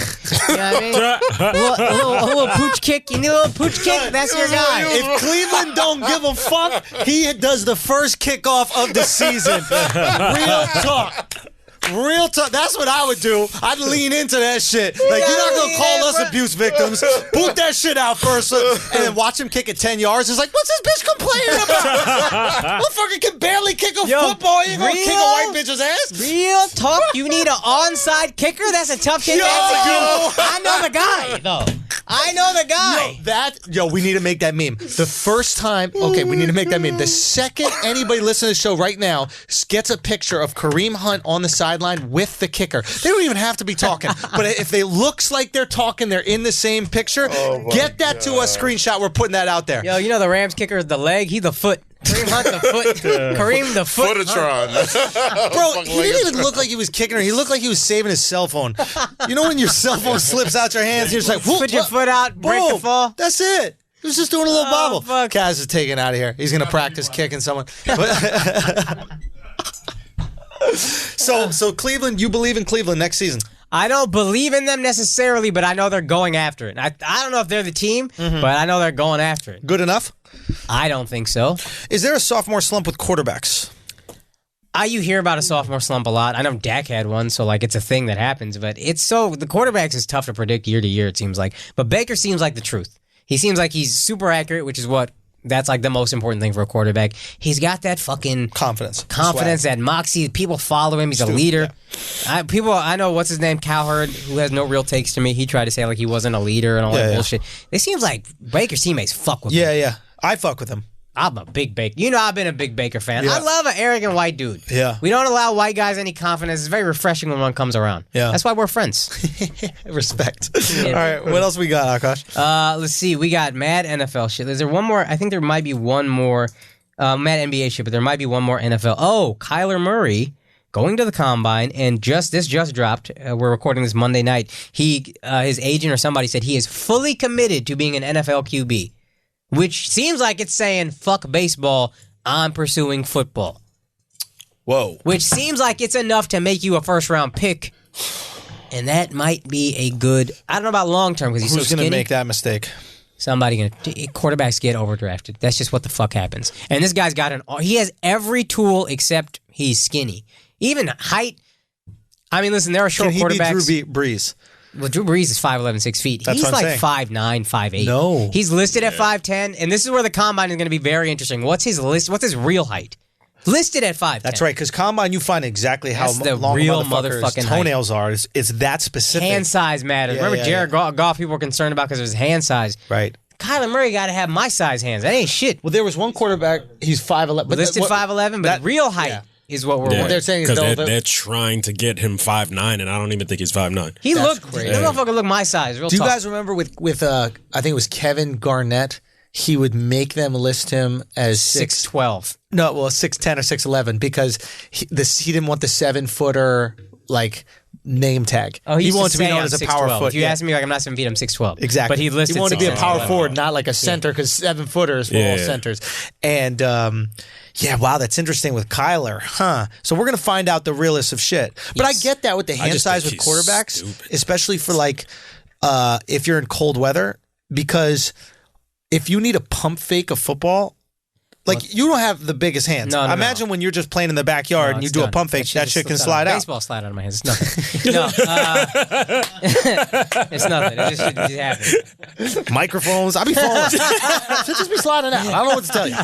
No, but it's not even about the pump fake. It's about holding onto a football when you get hit, not fumbling. Oh. Bigger hands. And I'll say this, again, I kind of know the football through a Cowboys lens. When the Packers beat the Cowboys in the playoffs like 2 years ago, Aaron Rodgers had this insane pass. 2 plays before that, maybe. He gets blindside blitzed, and he gets sacked. And the safety, Jeff Heath, fucking destroys him, blows him up. And Rodgers is just kind of holding the ball out there, but he doesn't fumble it. And everybody's like, how the fuck does this guy not fumble? They asked him after, he held his hands up, he goes, size matters. No, he didn't say that. real tough. Let's go, Aaron. Rodgers don't give a fuck, Drop dog. them balls off. Yeah, that's what I'm saying. But that's like, I have big hands. I'm not going to fumble that easily. You're not just going to, you got to swipe at the ball. You're not just going to hit me. It's going to come out. And even then, I got a good grip on it. I don't think it matters as much as people say. Right. But I think if you're 5'7" or whatever he's going to be listed at, and you're mad slight and you're getting knocked over by 300-pound linemen, I don't know, man. I worry about this kid. I think if anything, he needs to go to a team where he can sit for a year. I actually think the Giants would be a good team for him. And I hate saying this as a Cowboys fan, because I think he'll be good. But you got Eli for a year. Yeah. You draft this kid. You let him try to put on any weight he can put on. Right. For 1 year, all you're doing is throwing and lifting and just getting your body ready. Yeah. I also, go ahead. I just think he's so dumb to commit to football. Well, here's why quarterback is different. Because if you're a first-round draft pick... It's guaranteed bread. Now, Baker Mayfield is number 1 overall, so his will not be, because he's not going number 1 overall, I don't think. Baker Mayfield got $32 million guaranteed. So if he baseball has that potential, and he's nice. But his contract, I think, for baseball, and you can look it up, I think it's $3 million.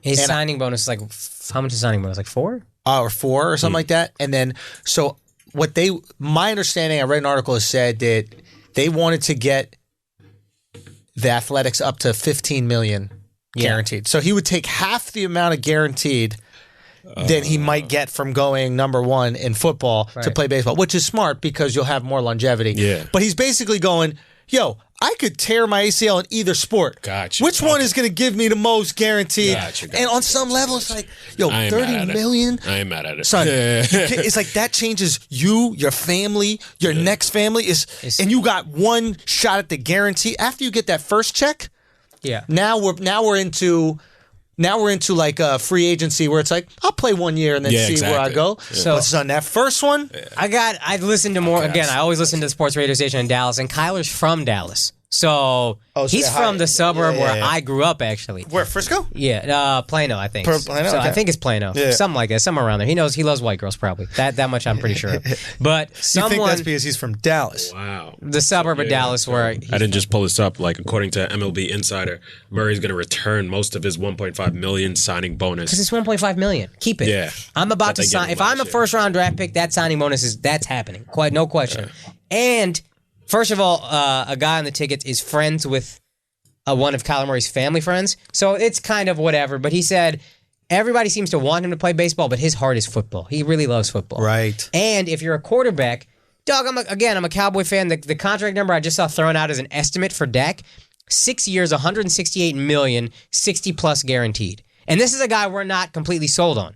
But the market rate for quarterbacks just keep going up. And at some point, I think it's going to hit a ceiling where it has to come down. Right. But he's getting $100 million to play quarterback if he's good. Right. And if you get $30 million guaranteed and then $100 million if you're good, That's it. well, who cares? You're And again, basically- he won't get 30, but he'll get 15, whatever. 2 contracts, More than you're out. 1.5. Yeah. Yeah. 2 contracts, you're out the fucking game. Who could say no? Yeah. Who could fucking say no? Wow. I worry because he just seems mad thin. And one draft guy I read a lot, who's like very well respected, said he doesn't have the frame that can put on muscle that easily. But it's worth taking a shot. If that's the game you love, if you can get a bigger signing bonus, take that chance. Yeah. And apparently he didn't do that great in spring training in Oakland. Ooh, maybe that's why. Some other like little thing I heard I wish I had written it down. This is a couple weeks ago. Like the numbers he was putting up weren't fantastic. The athletics are going on potential really with him. Huh. Okay, so he might be trying to rig the system. He's like, yo, I might not be good at either one of these shits. Who's going to give me the most guaranteed? Real talk. Off Well, the jump? apparently he's also supremely confident. Like he's in his mind. He's an athlete that was really. He won a Heisman. This guy's not lacking for confidence. Yeah. But they fucked up on that one. You talk about what Kirk Herbstreit I think said? he just. If not number one, he's a very close two. What Herbstreit said? Yeah. I don't know. I heard something on the ticket that like he didn't put up great numbers in baseball. Like whatever limited spring training shit, whatever he did. Well, Herbstreit said like to other college coaches, he's like he's the one quarterback a year where you don't want to be the guy who passes on him. You know what I'm saying? So it's like he said something on the lines like, yeah, he's athletic, but like he's got the same kind of stuff that Baker Mayfield had, where he was a lot of pocket passing, but people are so kind of blinded from like his slight build, that you think he's just got all this from athleticism, and it's like it's not that. Oh, I think he's a great passer. He got a great arm. He's smart. He accurate. It seems like from what I've seen. I'm no draft expert, but like if he is 6 feet even, not 6'4", 220. If he's 6 feet, if he's Drew Brees dimensions. Number one draft pick, I think. Yeah. He's nasty, dog. Yeah. He's nasty as a QB. And he can run. The running is secondary, though. Like, he can just do that. But as a QB, he's still nasty. I feel like we're kind of getting to that point where you don't need to be the 6'4", 240. You don't, but we never had 5'9", 5'8", whatever his real height is. How tall was Flutie? Flutie might have been 5'9". But again, he wasn't great, and then he was pretty good. But, like, if he could do Flutie, that might work. But maybe. That was the one thing I thought of, but like Flutie was 5'10". Listed 5'10". I don't know Listed what his real height 5'10", is. Yeah, I don't know what his real height is. But yeah, that's I think he's a good quarterback. It's gonna be really interesting to watch what happens with him though. And I think he needs to go somewhere where he can sit for a year, not because he's too raw as a QB, but he needs to bulk up. Yeah, just let your body adjust to what you're about to put If he falls to 8 and I'm Jacksonville, and I don't feel like giving up a lot for Foles, I would just fucking draft this kid. Let Bortles play out his little shitty ass deal, and then when he's ready, he's ready. It's just him and Haskins, right? Those are the top quarterbacks. Haskins and him, and that's it. Yeah. And nobody's in the draft. And that's another thing. That's another reason why he's elevate going. his stock. Yeah, that's a good point. I didn't think about that. He waits a year because he's not even a. This guy Herbert is coming out. He's supposed to be really good next year. Tua's coming out. No, next year there's a few guys, but if Herbert, what's his name? Something Jake Herbert. Herbert. Like I mean, like both these guys, any quarterback that's decent is getting overpaid.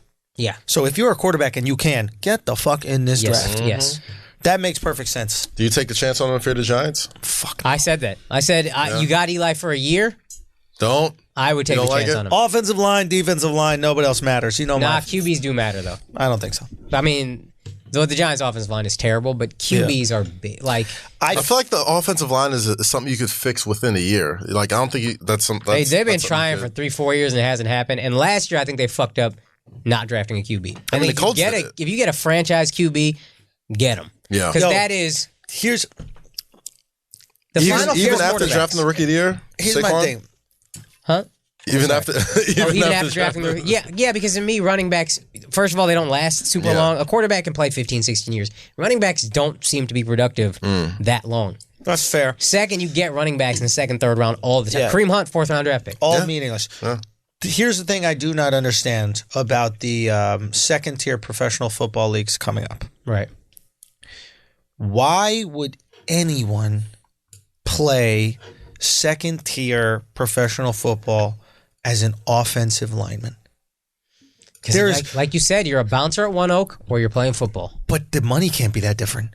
If they're not getting paid in the league, you're doing something you love as opposed to just standing. How do you love it? I've been thinking about it. What is it you love? They're soldiers. I feel like it's different tiers. I feel like there's different tiers. Like I feel like with offensive linemen, got to get you matched up with a lineman. I know, right? No. Defensive lineman. That sounds fun. Take your aggression out. You know what I mean? It's just like hitting a heavy bag. Yeah. But offensive linemen, You can I don't talk see shit. the The joy. person facing you all game like you haven't got past me Okay, once. so it's raw competitiveness. Yeah. Okay, Kind of that's like fair. being a corner in That's a certain fair. sense. Like a corner's shutting down the guy that's trying to be the aggressor. Yeah. An offensive lineman is shutting down the defensive lineman. You're trying to That get the makes quarterback sense. watch how you can. Yeah. So you have to make it a 1-versus-1 game. Yeah, or whatever, yeah. Of steal the bacon, and you're not getting this bacon. Basically, right? I think I so, used to yeah. love that game. That was a great game. Yeah, that was a great game. Or Red Rover, come on over, whatever. Yeah. You know, guys, remember that? That's some public school shit. Yeah, I remember. I So somehow I was a never steal the played bacon guy though. Steal the bacon was my shit. Yeah. I was dumb that I should steal the bacon. You just got to get there first. Yeah. Dodgeball was the But shit. I feel like I was saying before, I feel like there's different tiers with like offensive linemen that get like chosen early. You kind of see like their NFL guys pretty early on in their career. Whereas I think these secondary leagues, you can get a lot of people off the street. Like some people could literally just be walking down like, hey, you seem like you should be blocking. You know, like, come over here. You know what I'm saying? Like, I feel like that's you know. Again, I don't think think y'all it'll are be- wildly underestimating how hard the defensive line and offensive line is to play. Oh no, I'm saying if you're a secondary guy, not in the NFL. Like I feel like the NFL. No, I think it's still pretty. tough. Yeah, I think so. I think any Also, to position your- in the NFL you can learn. To your point about quarterbacks, Except quarterback, any position you can learn. well, this within is. 3 Let me months. say this about draft. 3 months. 3 months you can learn it. Any position outside of quarterback. There gotta be a fucking line. We know Dwayne Brown. What is We got cornerback? several. Yeah, Cornerback. yeah. What is cornerback? How is that hard to learn? Follow him. Kaz, call him right now, son. Like, come on, son. This is crazy. Any position. Listen, I mean, There's no one's gonna pick up right playing now. defensive line, We got to get him on the show. This playing week. D line. voicemail. You can't We tell gotta me get him there's there that much next to month. learn. Call him. If you don't pick up, we leave the voicemail. How is it that much? Can we hook up his Playing phone right now? Or is that? defensive line. Let's save it. Let's save All it. right, but playing defensive line, what is there to learn? It's Black Friday. You run in, you look for the TV deal, the best deal, right? And then you get the TV, and then you get out. That's playing defensive line. How? Right. So it's like you can't learn Black Friday in 3 months. I'm saying you're already strong. You're already athletic. You're already fast. Yeah. Yeah. No, it's just mad shit to know. There's a lot of shit to know. What is man. there to know? There's Get shift- that guy. There's shifting. What's Hand the shit placement called? matters. Body rotation Hand matters. all placement that. matters. What are you, crazy? You just fucking move the guy and go get the fucking TV. Listen. Well, I'm just saying you weren't a good offensive lineman for me, son. That's all I'm gonna say. You weren't the best offensive I said 3 lineman months, for me. son. I didn't say I would get it my first try. Do you know what I mean? I said 3. Yo, if you gave me 3 months of training, you don't think I could stop As that? long as fight we going for right the back sweetest to guy? Sweden. Son, We going after right 3 back. months of training, we go to Sweden, we slap the shit out of that bouncer, and I got you with mad fucking swim moves or whatever you needed. Do you know what I mean? You were not a very evasive quarterback, if I may say so myself. Do you know what I mean? I feel like you might have had a couple little moves in I you or was some definitely shit. a little Eli in the pit.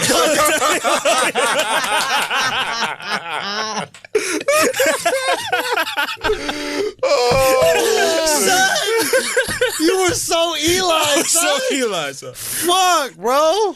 Anyway, Oh, you got it. so so funny. it's just one of those things where, like, cornerback. Obviously, I feel like that's hard because you're going against raw speed. I'm so tired of this bit. I don't, I'm so tired of this bit, bro. See, why are you cutting legs out from under me? It's not a bit. Why can't I just believe this? You prove me There's wrong. no way you believe this, for like honestly. Someone takes my wallet. I run after them. No, I see your point. Right? That's a good point. They go like this. What? I'm gonna go. Oh, you're too shifty. No, I'm gonna go after you. I'm gonna find my wallet. Yeah. That's being a cornerback. Only the person who stole your wallet is running at you with it. Son, it's How are not. you rationalizing this? Give me any position in the NFL. I'll tell you exactly how you learn how to do it. Go. Any position. Go.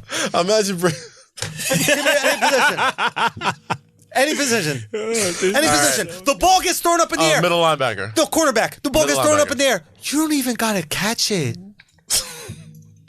It's a success if you just hit it. Akaash, that's a success.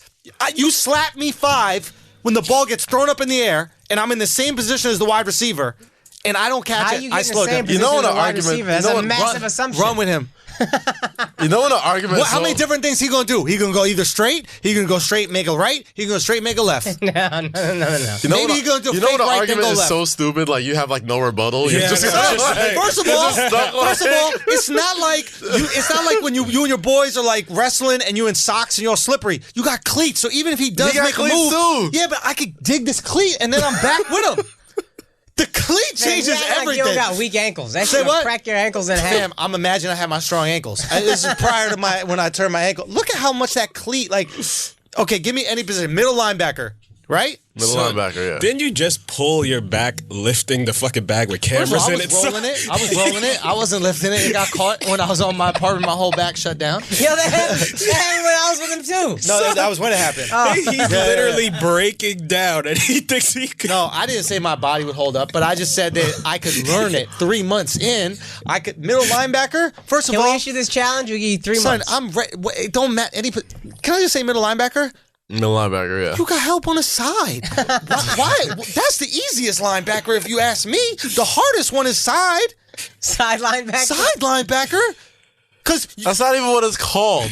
this is how you play middle linebacker. Side linebacker. This is how you play middle linebacker. You ready? This is middle linebacker. Ready? Hey, yo! What is he calling out? What is he? They're not just yelling and pointing. Right. You have to know what everybody else is doing. Just as hard as a quarterback to play quarterback is Yeah. just hard to play middle linebacker. Okay. I think. There's no way Brian Urlacher is smart. There's no way. That's I know this. Centers are like the smartest football players. center. That's what's the guy that hands the guy the ball between his legs? Yeah. That's like a thing. You don't think that I could hand the fucking ball between my legs? Oh yeah. You that's- I really You don't just think served that one. that I could hand No. the fucking ball. This is what takes a lot of genius. Oh wait, when you say hike, then I give it to you.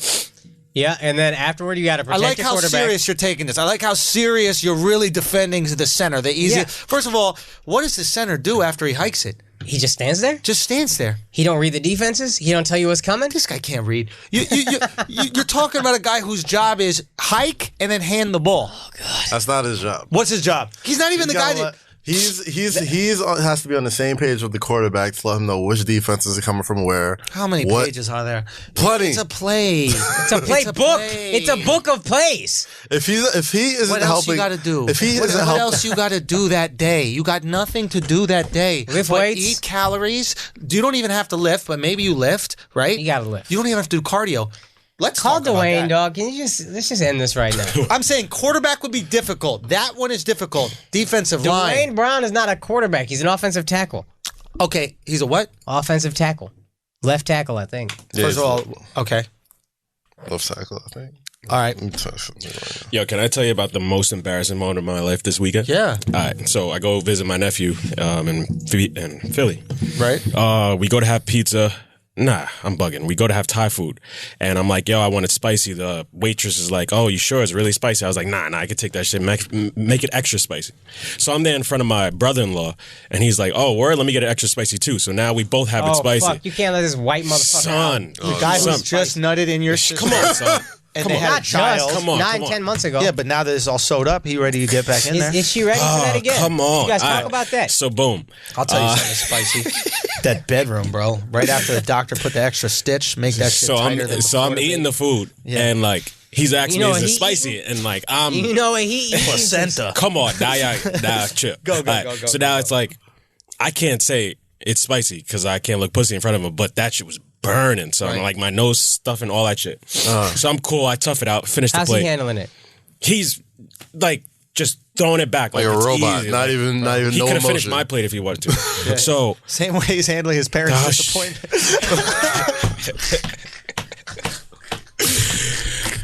Go on. wow, Go on. wow.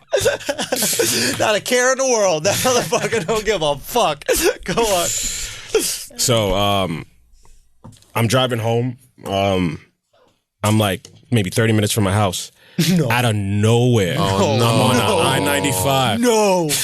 No, you didn't. No, you didn't. Son, blinkers on. I pulled over to the side of the road. And it was so funny because we just were talking about how Asians shit outside. I took a shit I-95. And then had to use dirty cardboard to wipe my ass. Oh, God. Who's in the car with you? The guy who fucks your sister is in the car? Nah. You're Dolo at that point. I'm Dolo. Oh, thank Oh, God, my bro. son, Nobody the saw most- you? God. I would pay so I mean, I would have paid nah, I so was much on the money for other somebody side like, between my hey, car aren't you and the- Alex and from Flagrant? Yeah. Yo, Alex over here taking Son. this shit. No. Son. Yo. Son.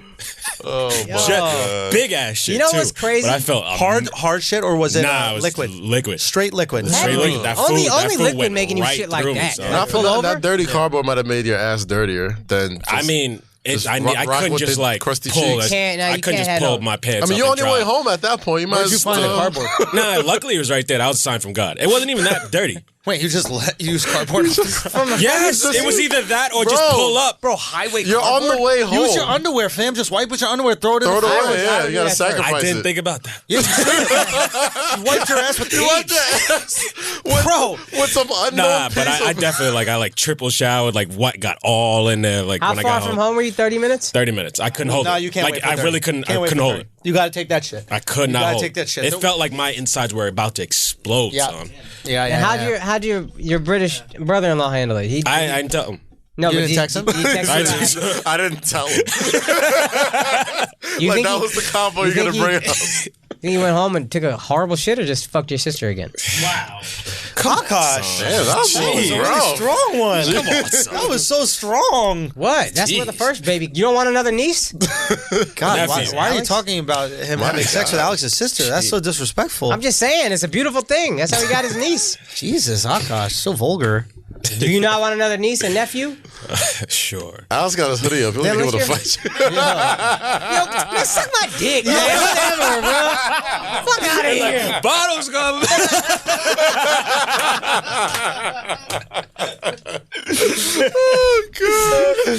Oh, shit. boy. Yo, you know the easiest position is safety. I thought about that. Because I did think about that. I did think about safety. I thought I got them all off that shit. No, safety I think is the Nah, he a easiest. bulldog, bro. He No, I'm fucking gonna keep locked going. in. I wrote. But safety I think will be the easiest for me to play. Why? You just in the back. Right. So it's like it's all happened in front. So it's like after it happens, you get there. Yeah. You know? Yeah. You know It's it's like- not good what's to that? like just let people get catches in front of you. Say what? You can't just give them the front. Like you gotta. No, that's make on plays. the other guys. You got to be there to help out. Nah, it's on you. You're the last resort. That's on you. They're supposed to funnel, like the quarterback's supposed to, a good quarterback supposed to funnel them to the safety, so you both can make the play. Like you don't want to. In the ideal world, you don't want to have your cornerback making those one-on-one plays all the time. Yeah. So like it's actually your fault. That being said, if I'm a corner, it's easy. Like if I'm playing corner, you don't need safety. I would just take that guy and give him rest. What? I would do one less guy on defense and then add a guy on offense. That's how I would change football. How's I that just do correlate? one-on-one on everybody. How does that correlate? I don't understand. You just don't need it. It's You're unnecessary. not allowed to have an extra guy on offense just because you have one. That's not less guy. one-on-one. I would make that If deal. it's 13 and 11, that's not one-on-one. Say what? Yeah. It would be fine. It would be fine. All right. Oh, boy. I'm calculating it right now. I don't know. Whatever. I'm just saying you can learn any of those positions. It's That's like all I'm trying to talking... I'm sure you can learn it. It's but like talking not easy. football. It's like talking football with my girlfriend. It's pretty say. I close. think me and your girlfriend found the first thing that we have in common. Oh, yeah. Wait, did you, I think we can take it to the start to game? build this friendship. Say what? Nah, y'all take it to the nah, game? he backed out hard. First of all, I did did not back out. I did not back out. What happened? I don't know when the Mavs are playing the They were Knicks. playing that week. Yeah, but you have to reach out to me. If I make you an offer, Reach out, fam. I actually had 3 shows. what do you want me to do? But that's Subtle fucked up. flex, You I said respect I it. backed out. Obviously, I'm gonna try to make you look bad. What the fuck is this Damn, friendship? son. You Why really is he so care? aggressive today, son? Yo. Making fun of your sister, making fun of me, questioning my I know I'm football gonna get it ability. next, yo. Yeah, you are. I know I'm gonna get it next. Now you gonna get All it right. when you put on that MAGA hat. God damn it. So Yo, This is gonna be I just so laughed crazy. thinking about that. Damn, son. Yeah, like, yeah. woo. all right, so let's God think here. damn. And NBA? Do we want to talk NBA at all? Yes. I mean, Yeah, how mad shit Magic is Johnson's happening. a fucking idiot. Oh, I need to make sure we pay some bills up in here, baby. Pay Oh them. shit, let's pay some bills. Guys, you know one of the greatest sponsors in this podcast history. Gold sponsors. One of the greatest, honestly, one of the greatest is BlueChew. Riding with us Life from changer. the jump. You know what I mean? Really life changing. I can't tell you how many times I've been at shows in the recent past, now that we dropped the Hezi Sutra, and literally dudes are at the shows with their shorty, and we all take a picture, and then as the shorty walks away, the dude will lean up on me, and he'll be like, hey, bro, I popped that BlueChew, hit her with the Hezi Sutra. It was a Shit is wrap." Magic and Kareem, dog. Magic and Kareem. Yo, the BlueChew is Magic just serving it up, and the Kareem is the one just getting the buckets. That's the Hezi Sutra. That's the one getting them buckets. I'm be honest with you, the only Kareem I respect is Hunt. Yeah, you gotta stay on the island with that one, bro. Yo, I'm just saying, you know I'll what's, kick it with you on that island. I'll kick it with you on that island. you know what's way harder than a kick from Kareem? A BlueChew dick. Anyway, point is, What other podcast can be making these jokes during a live read? I was about to say, bless like, us. that's how you sell some BlueChew, goddamn. all I'm saying is Rest of y'all podcast, BlueChew.com. suck my dick. BlueChew is so angry the today. shit. Jesus I know, Christ. it's motherfucking aggressive. But real talk, let's get through this. So BlueChew.com, if y'all don't know what it is, chewable, give you that rock hard dick, give your girl the night of her fucking dreams is what we've been doing for all new listeners. Most of y'all know what time it is, but we've been on the chew for a minute. For all the Patreon peoples, you already know about the Hezi Sutra. Go out there and give your girl the nice night of her life. I saw great comparisons to that. It's like, sure, you could fill your car up with regular, but Yeah, give it that premium. why would you not want to use premium? you Yo, know? Like, sure, it's 93. gonna run, but Don't your baby deserve that high octane dick? Yo, I'm not gonna lie. I once filled a car up with 91. I think it was 91 by accident. That feels like rape. I've never been raped, but that, like, realizing it as the shit is already going and pumping, like the amount of violation I felt that I didn't have 87. Probably the exact same. Son, it's gotta be the same, bro. Son, my heart was fluttering, bro. I wanted to shower, like just curl up in the shower like this and just have the water clean off those 4 points. Whatever Nah, the four- it's not rape. Maybe date rape, maybe. You know what I mean? Like, that was gonna be a nice experience. Look what the fuck happened. he was just going out for dinner. Never mind. Nope. Oh, Nope. man. God, I it's like- the greatest podcast on the planet. Greatest podcast on the planet. Anyway, but yo, man, I'm being dead serious with you. It's something.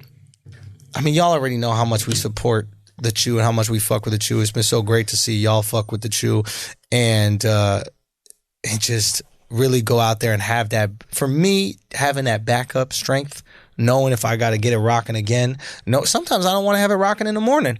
But I'll chew something in the morning and I'll get going. So it's that instant boner. You make it happen. I mean, 20 minutes, chew it up, and it's going to come through. But go to BlueChew.com, and you can get that shit for free. All you got to do is pay $5 shipping. It's BLUE, chew.com. Chew is CHEW.com. The promo code is Flagrant. You try that shit for free, dog. Okay? Go get your shit. Let us know how it is. Try that shit with the Hezi Sutra, and it's going to be the night of you and your girlfriend's lives. Let's get back to the show. Akaash, talk to me, man. What we talking about? You want to wrap up NBA trade deadline, NBA trade season? There's mad trades that happen. Anything interesting? Gasol to the Raptors, interesting. Bucks getting Mirotic or whatever how you say it. Mirotic. Mirotic is interesting. Eh. Fultz is interesting. Poor Fultz. Why don't we talk about Bronny? LeBron. Yo, poor Giannis was trying to win the playoff game, and while LeBron is trying to win the offseason. Like, Giannis really like, yo, I'm winning this game. LeBron, and everybody knows this by now, but basically like 5 or 6 of the people that he picked are free agents in the offseason. Yeah. He basically is doing his tampering on the NBA's dollar. It's beautiful. Like, they fined him Fucking 50 beautiful. grand, Right. and now they're flying him to Charlotte so that he can have practices with all the people he's Did they not find supposed to him be or they talking to. find the Lakers? Sorry, they fined Palinka. Lakers, and they Lakers, fined yeah. Anthony Davis. Yeah. Yeah. But still, they're basically paying him to recruit. LeBron's gonna have like a fucking PowerPoint presentation in the locker room. Ready Like, to go. and when you join Los Angeles, you know, the Staples Center is on Have Ward the coach Bush. sit outside for a second. Do us a favor, coach. right? A few minutes in the locker room. with So the guys. free agents he picked on his team. Yeah. Clay, Yes. Kyrie, Yes. who Kevin else? Durant, Kevin Durant, Anthony Davis, Anthony Davis, and then James Harden. and James Harden isn't a free agent. But those 4, right? And there's one who's going to be one. after next year? Then Anthony Davis, yeah. What about Kawhi? Kawhi. Oh, you You pick got Kawhi too. Kawhi too, Yeah, Kawhi, yeah. shit. So the ones he has a realistic shot at, we think, are probably Kawhi, Clay, maybe. Yo, Clay, I think is a possibility, bro. I think it's a little slept on. I think, but man, Slept on possibility. my man is. We gotta say this. LeBron is striking out hard right now. Yo, LeBron. Hard. We gotta call this dude out. out. We can't say this is genius tampering, whatever, without acknowledging he has fucked up hard so far. Yeah. Not saying it won't Yep. work out, but man, I didn't like going to the Lakers when he did it, and I'm feeling the same way now. More so, like. You know what the genius of the Pelicans, the fucking I savagery think of the Pelicans. he got too cute. He got too cute with his tampering, man. He got too cute, like fucking thinking like, oh, I'm LeBron James, everyone loves me. Oh, everyone wants to play with me. And Kevin Durant said this a couple weeks ago. He was like, it's kind of a toxic environment being around LeBron James and all this other stuff, and they killed KD for it. Right. But like, it's kind of what he was talking about. It's kind of what he was talking about. Interesting. So this is what KD predicted. Yeah. Thank God Rajon Rondo hit his first ever game winner in Boston, and like I guess winning cures all ills Didn't for they that. lose by 40 like the next night? And then they lost by 40 the next That was a fucking night. necessary shot for like the team morale, Yeah. man. Was it that necessary if you got fucking drummed by 40 right after that? Yeah. I think, and I completely understand where you're coming from, but I think on some level it was. On some level it was like, if we have a close game and we need to grind it out, we can do it.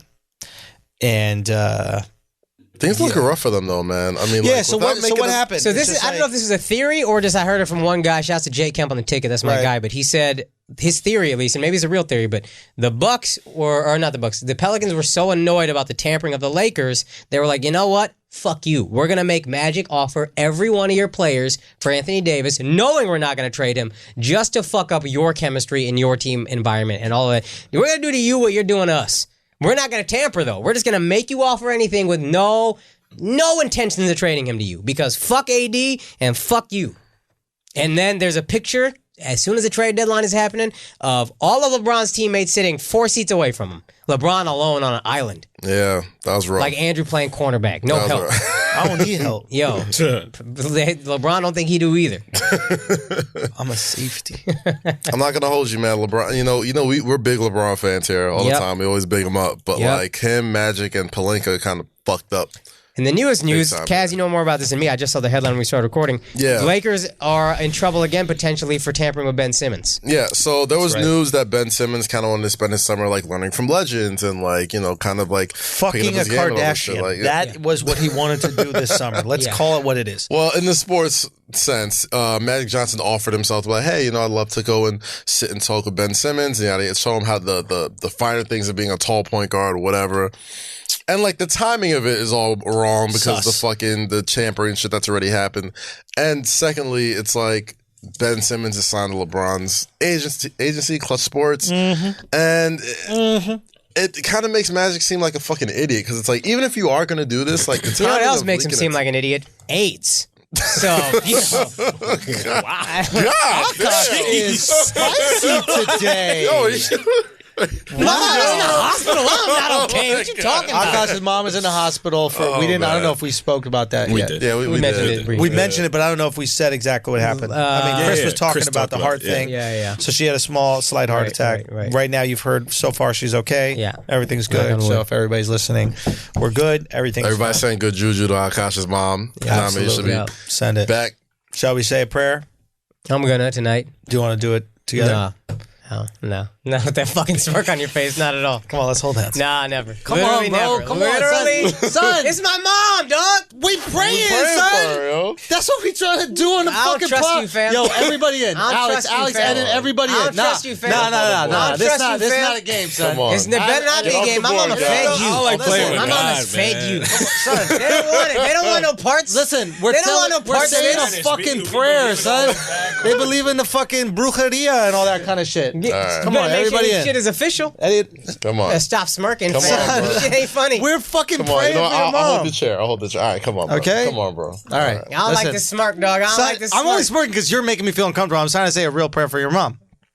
Sheila, Real talk. come on. I don't trust none of y'all. Listen, Listen, and everybody listening right now, I know this sounds weird, but I do believe in like a group feeling, you know, like when you have a home game for your team and your team plays better is because you have 20,000 people all rooting for the same person at the same time. So everybody right now, you can pray along with us or put a good thought out there, some good positive energy out there for Akaash's mom.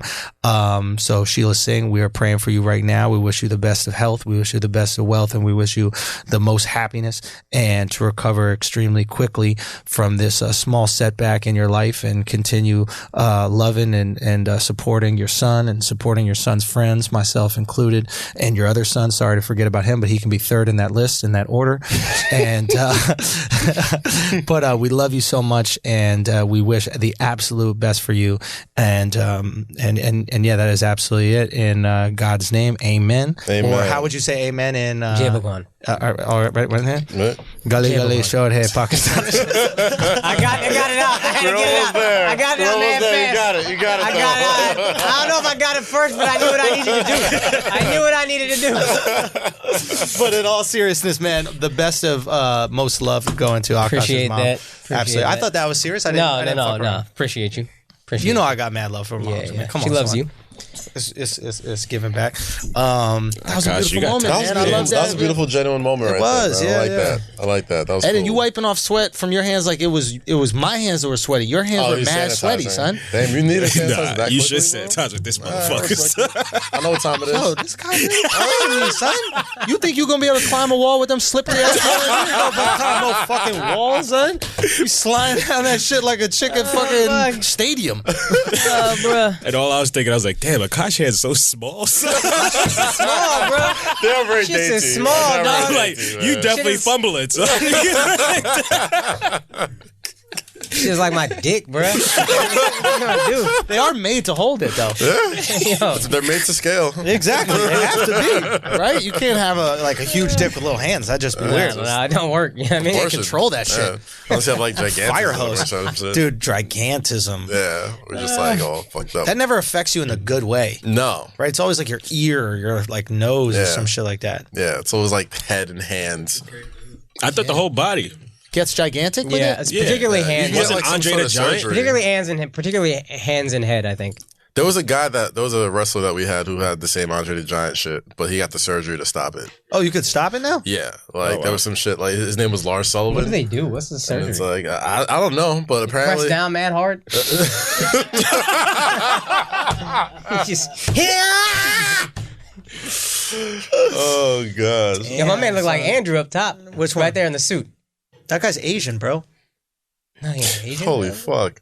That look like Andrew. Bro, that guy's That super look like- ugly. That looks like me. Eastern European Andrew. Dude, is Yeah, that that me? ain't Eastern Europe. That's Uzbekistani Andrew. Bro, that guy's so ugly, man. Why would you say that about me? That guy, is that what I look like? Nah, you look better than him, but he kind of look like you though. He does. Yeah, he looks like me. I don't look like him. Yeah. Like if you were Borat, that's how you would look.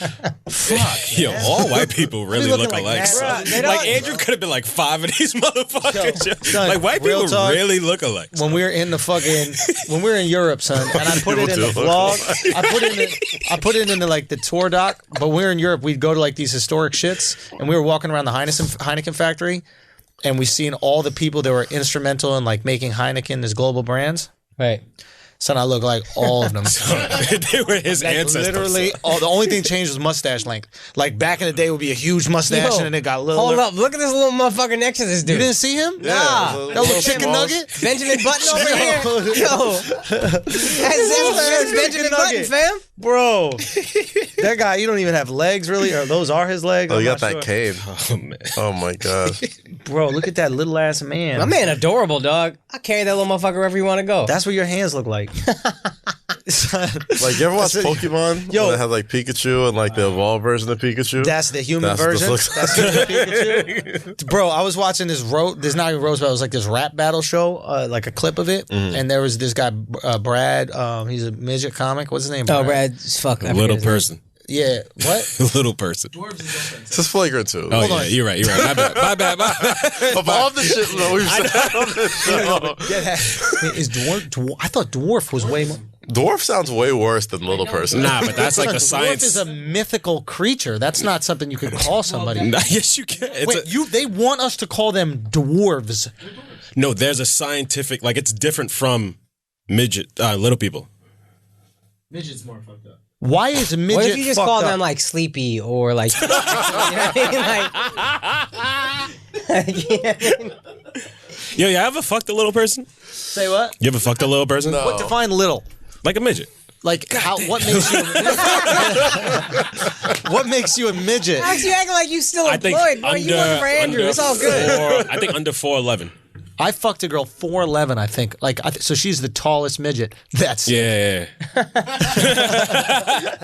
that's one for That's the books. so disgusting. Would you rather be the shortest real person or tallest midget?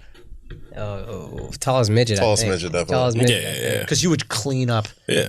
in those midget conferences. Yeah. Fucking them little bitches. Dude, fucking them little bitches. Get your little ass over here. You Yeah. can say that to people. Yeah. Only amongst your other dwarf Right, friends. right. But you king. You're the fucking shack of midgets. There's a what? You're the shack of midgets. Oh, I thought you said there's a shack of midgets. Like we're just keeping them somewhere. Yo, that guy looks Like a mad. crap house Like he of don't got midgets. the answer. Like when you be like, you know. Yeah, you know how fucked up it is? Oh, man, Look at the it's so fucking bad. Google ad that's up here. Baby and toddler. You're like, since you're here, you might as well. Son, but that guy right there, bro. Oh, look at this. There's a difference. A dwarf is an extremely short adult who's less than 50. The word midget the midget refers to a person who's very short but normally proportioned. Oh. So we're It's like complimenting Wee you. Man's a midget. Say what? Like Wee Man. is a Yeah. midget. Yeah, he's like proportions. Just The next small. sentence says it's now considered offensive and rarely used. But Yeah. whatever. It had a meaning. You know what I mean? Well, anyway, so there's this midget that was doing a roast Is battle, there right? really a difference though? And not roast battle, a rap battle, rap battle show. And Brad, Brad. I don't remember his What name. the fuck is his name? He's a funny Brad comedian. Williams, maybe? Brad Williams, yeah, he's a funny comedian. And so Brad Williams is going up against Nikki Glazer, and it's like ruthless. Right. But he, for some reason, Nikki said something about his arms being short, and he goes, "Yeah, I can't jerk off standing up."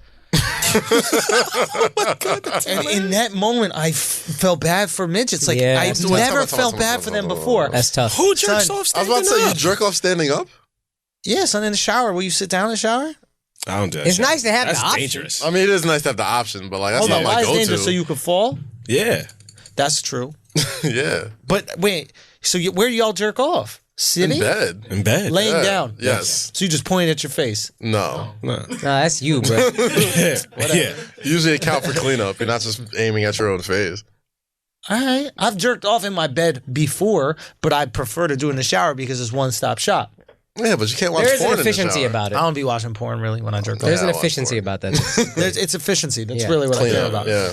But I understand the bed thing. All I'm saying is he has to like lay on his back and like bring his legs closer to jerk off, dude. You know the move you said you do when you want to get your ass eaten, where you throw your legs behind your head? That's how you jerking you off got to his dick. jerk off, dog, to like that. I mean, You you got to gotta do bring his yoga to dick jerk his off. hand. Yeah.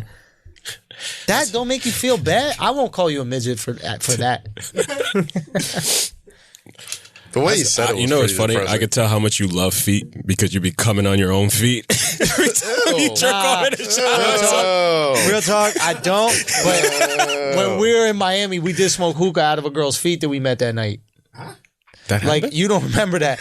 But, yo, fam, I was drunk as fuck. And this girl was hanging with us, and we were Seriously? smoking hookah at a strip She was club. hand you the hookah pipe with her feet. No, she was at the strip club with us, right? And she was just hanging. And fam, this is how you know I was drunk. I was like, yo, I think, I was like, yo, show me. Did she have feet like mine? The bitch could just No. pass you. She had a nice foot. She had a nice little foot. And I was like, you got nice feet? I was like, yeah. I was like, word, show me. She's like, got my shoes on. I was like, I got that. And I just started, I took off the shoe and her foot was there. The hookah was being passed around. And I just placed the hookah in between her big toe and second toe. And I just started hitting the Which one hookah. was longer? Which toe was longer? Oh, no, second toe was proper. I would Okay, never. that's I was about to say, I don't think you What's put up, it near your man? face. If it Hell was, no. Her yeah. feet look like chicken. What is it? Chitlins are pork feet? Pig feet. Pig feet. Pig No, feet. chicken's pig intestine. What's the chicken feet? That's just called Talon? chicken feet? Chicken feet. Is it No, it's just talon? called chicken, it's just pig feet. Well, Chicken feet are she like had the bony nice feet. She had nice feet. Big feet and are like- we just smoked hookah right out of them shits. I Like think champions. you just smoked. Yeah, you Nah, just Alex was somewhere else. I don't know what Alex is doing. What were you doing at the time, Alex? I think I there was was some white guy enjoying trying to, dropping like- off. I was enjoying equipment? the strip club's festivities. As you should. Yeah. As you should. Chopping off equipment. Goddamn, because of way worse things that you could have been doing. So, guys, how's the Knicks? I wasn't gonna put you out there, goddamn it. But fuck. You know what happened to me, bro? What's that? They fucking took down one of my... I heard about this. I thought we were going to talk about this today. Yeah, I wanted to talk about it too. This is the beginning. It's happening. It's the beginning. They took down one of my jokes from Instagram. Instagram said it was... Took down an inside joke. The first inside joke. Not inside joke. Oh, okay. They took down one of my stand-up bits. And it was a stand-up bit about women complaining about uncircumcised dudes. Right. And the joke was that...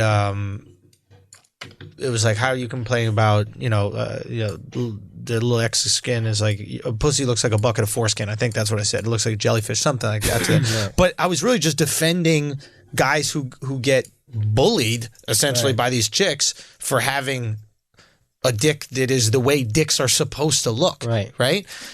I don't know how this fucking clip could have been taken down. I don't know what the fuck was offensive about it, but they took it down. I mean, it's still up on Twitter and it's still up on YouTube, but it just goes to show that we're popping out here. I knew that it was starting to get a lot of views. Yeah. I saw it. It was getting up around like 90,000 or some shit like that. And I was like, oh, okay, some things are going. This is on Instagram. This is only going to help you. I think that, yeah. What do you think about that? It's like banning a book. Yeah. You take down videos. You make yourself the dangerous comedian. Everybody's intrigued by that. Right. And you got jokes, so it's going to be there. You're going to... It's whatever when they go check you out, they're going to be like, oh, this is funny. And the more they ban your shit, the more you can put that out there, the more people are going to be upset. Your fans are upset by this. They're going to be telling motherfuckers, you can't believe this dude is my favorite comic. They banned this joke. This joke ain't shit. Whatever. Look it up on YouTube. Oh, hey, let's look up other jokes on YouTube. Every time they make you radioactive, it just makes you more powerful. Facts. It's like fucking superheroes, dog. Don't try to make me radioactive. You just giving me powers. That's a great point. That's the society. We made Trump radioactive. It didn't fucking matter. Dude, that's a great fucking point. It's the best thing that ever happened to you. I figured, Not ever. This is great, though. But yeah, it was like, it just gets me excited for releasing the new special, March 3rd through the 30th. We're going to release every single Sunday. And I'm just like, this just shows that it's time. The ecosystem needs it. Mm-hmm. It just fucking needs it. Like, we're ready. More people were upset that it got taken down than were made upset by it. You see what I'm saying? Yeah. Like, and that's how you know we're on the opposite end of the outrage culture. Right. When the outrage is smaller, when the outrage about the stimulus is smaller than the outrage that it was taken down. Right. And I'm just so fucking excited for Views for the Sis to drop, man. I can't wait for y'all to see this shit. I just cut another trailer for it. I'm deciding when to put it out. When should I put it out? I mean, it speaks perfectly to this. It does, right? It speaks perfectly to this. I'd wait a little bit. Wait, are you saying because you don't want the pushback? No, because I've seen it, and it's like it'll tie in better to right before you're gonna release the first one. What do you think, Akaash? That's I think you bring it in on the heels of this pretty perfectly. But how much longer you got? 3 weeks till the special drops? I was gonna drop it the week before. Yeah, so that's like a week, 2 weeks from now. Yeah. So I think either one is fine. But if you drop it right now while there's heat on this getting banned, it's relevant in that sense. Space it out. It builds you definitely want something to lead right into the drop of it. But you definitely want something to ride the momentum of being banned. It is a crazy thing, but it just shows that like we're in the matrix, we're in the ecosystem, and like everybody who's been fucking riding with me and they believe in what we're building here and the flagrancy and unsafe comedy, it's like I'm starting to see the effects of it. Like all these people have been tweeting me this week about the Ray Romano special. Yeah. And so Ray Romano did a Netflix special where he did 2 unannounced shows, one at the Comedy Cellar and the one at the Village Underground around the block. And everybody's like, yo, Schultz, Ray Romano stole your shit, blah, blah, blah. Because I did 441, where I did the Cellar and the Village Underground, but I also did a couple other clubs in the city. And it's like, nobody's going, I don't assume stealing ever. Right. But what it is what we're starting to see is like the influence of being in the ecosystem. Right? Like I put that video out over a year ago, 441. Right? And now it's over 1 million views. I think it's maybe up to 2 million or something like that views, right? And we're starting to see the things that have been copied from it, right? Or just influenced, not necessarily copied. Like Comedy Central legitimately copied it. They made a show called Thank You, Good Night. You can watch it on their digital, and it's like what is it? Don't promote it. Don't watch this. Yeah, I mean, even if you try to watch it, it sucks. But it's like they literally copied the exact format of comics going around the city and doing it, right? And then I put out the 15-minute special. Then I noticed a few months after that, Netflix put out their 15-minute specials, right? I put out the 441, which was that. Then Comedy Central copies that. I do this travel show that we did the exquisite version up in Boston, and I'm pitching how I want to do it all around the world. Now Netflix is coming out with a travel show where a guy goes and looks at comedy around the world, right? So it's like the things that I've been putting out there in the ecosystem, the ideas that I've always been pitching to networks, but they never got on, I put them out into my world, right? And from that world, they've reached the places that originally turned them down. Right. So it's like, okay, here's my influence. Here's what's happening. Now, am I monetizing it like these guys are? No, but we're getting the views, right? We're actually affecting the people. We're affecting the culture, which is what I want to do. I mean, that's why views from the special is so important. It's like what this will do, and I'll say it on this show right now, what this will do is it will flip comedy back to edgy material.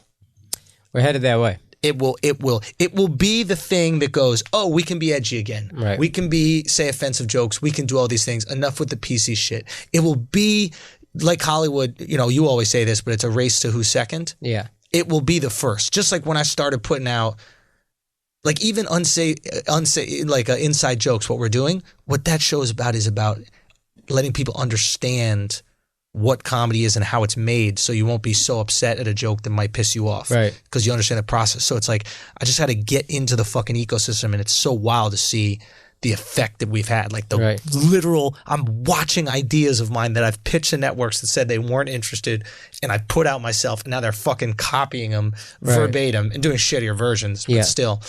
It's like this shit used to bother you though. It's good to see just the success where you're secure enough that it's like, because that's good. It's like I have what I need. I don't need to be the richest motherfucker in the world. I have the people that listen to this podcast. I have the people that listen to Idiots, and I have the people who fuck with me, and I have joy in creating things for them. That is the most satisfying fucking thing in the world. So we're just gonna get to the point where it's gonna be so blatant that these people are ripping off ideas that you won't support them. Mm-hmm. And what we're building here, I'm just so fucking excited. Wait for you guys to see March 3rd. I mean, someone's eventually going to steal what we're doing with March 3rd or be influenced by it. Right. You know what I mean? And again, this is just the networks that bother me about it. Like all comics that are listening right now, you should see my like social media platform and like the way I put out content, especially stand up. And a lot of comics have. And that's a blueprint, and you should use that. If you're not using it, you're dumb. Right. What I've done with stand-up and how I've shifted like from hoarding material for a special and putting it out there and using that as a way to get tickets. And there's some comics I've noticed, a lot of the comics in the city are starting to do it. Everybody's starting to create their own content and really go about it. But this is the blueprint, and it's for all of you. Right. It's for all of us. And matter of fact, I hope that some of you find a way to improve it and then you share it back. Right. This isn't the days of like we're competing with each other for 8 Comedy Central specials a year. Now we have unlimited amount of specials because we can create them. Right. So it's like, I'm not competing for Akaash for a spot on this one sitcom. Right. We're creating our own fucking sitcom. Yeah. So look at exactly what I'm doing. You should replicate it and improve it, and then come back and tell us how we can make it better and keep on pushing. Right. Like realistically, like the execs at networks, they're no different than like NFL owners or NBA owners, where it was a fixed system back in the day. They didn't really need to put out good content. Nope. Right? The Hawks didn't need to be good because where else are you going to go watch basketball in Atlanta? Mm-hmm. Right? Now all of a sudden, you got League Pass, you got social media, you got all this other shit. Now you're competing. Yeah. Right? So now these execs of the networks who never, and some are very talented, like A&E, super fucking talented, the people there, but some are not. But now you're competing with us. Yeah. And who knows content better than the people that create it. Now it's affordable enough for us to create our own content. You think you're gonna beat me in content? Right. That's crazy. That's like saying that you could beat someone in like football if you play one of the positions without learning. Nice. But like, so what I'm saying is, I love this game. I love the fact that we're going at it because they're big bank right now, but we're big ideas. Right. Right. It's hot. And I'll take big ideas over big bank any day because you keep spending that money, buddy. Yeah. Keep spending that money because we're going to keep on creating. And you keep taking our shit or being influenced by our shit, whatever. We're just going to keep on creating new shit. Watch somebody take inside jokes very soon. Watch someone very soon take inside jokes. I promise. Or do a very similar style show, Alex. Just watch it. Just know. We're even affecting the podcast world. Because Definitely. when I made that trailer for Brilliant Idiots, every podcast is doing trailers now. So Before Alex that. makes a Soldier Boy episode, right? Was it the Soldier Yeah, Boy? yeah, She was yeah. hot. Soldier That Boy trailer episode. was so funny. Right? Beautiful, beautiful trailer. And the idea was to promote this like massive revelation the next day. And it was a hilarious fucking episode, if you guys haven't heard. But it built up some steam, and now you see all these other podcasts doing it. What's going to happen tomorrow? What's going to drop? We even did it with this podcast, too. Yeah, I know. with Hezi Sutra. We did Hezi Sutra. We did it, I think, with Jackson Jackson Mouse. and Mouse, right? Like, We didn't do it in the same epic fashion. I wish we did. shit, I think we did it with Alex when you came back from... That was probably the first real trailer. Even when, But just watching his reaction. exactly. Like, It was like, yeah, it was like these are the things that like it's just that we understand how we operate, and that's why I love the competition. It's like for me, it ain't David and Goliath, right? It's like if the internet stays the same, if I have the same access to put some shit up on that internet as someone else does, we gonna figure it out. Right. You know what I mean? Like I was just talking, Chris and I was on Hyenas, and he was talking about like because he has the hour special. You guys should absolutely check out on Comedy Central. He's fucking hilarious. But like they did this whole day, 100 different people there. They filmed the promo for like the specials, and they had all the 4 comics there and 100 different employees and people setting up bagels and cream cheese and fucking the Dunkin' Donut cardboard coffee shits. And like all these people there. And I want you to watch it, and then I want you to watch what we cooked up with for our trailers. And Alex and I know exactly how many people filmed, right? Like, you just watch any comedian's trailer that's out right now, and then you can go watch the trailer that I put up on YouTube, and then you'll watch this new one that I think is going to take it to a next level. Dope as fuck. Right now, it's just coming down to we're on the. Everybody has access to the court. Before we didn't have access to the court. They held the court. Now everybody got access to the court. You know what I mean? Once you let us get access to the court, bro. Once you let Jonas onto the court, it's like, what you gonna do? We gotta be Jonas.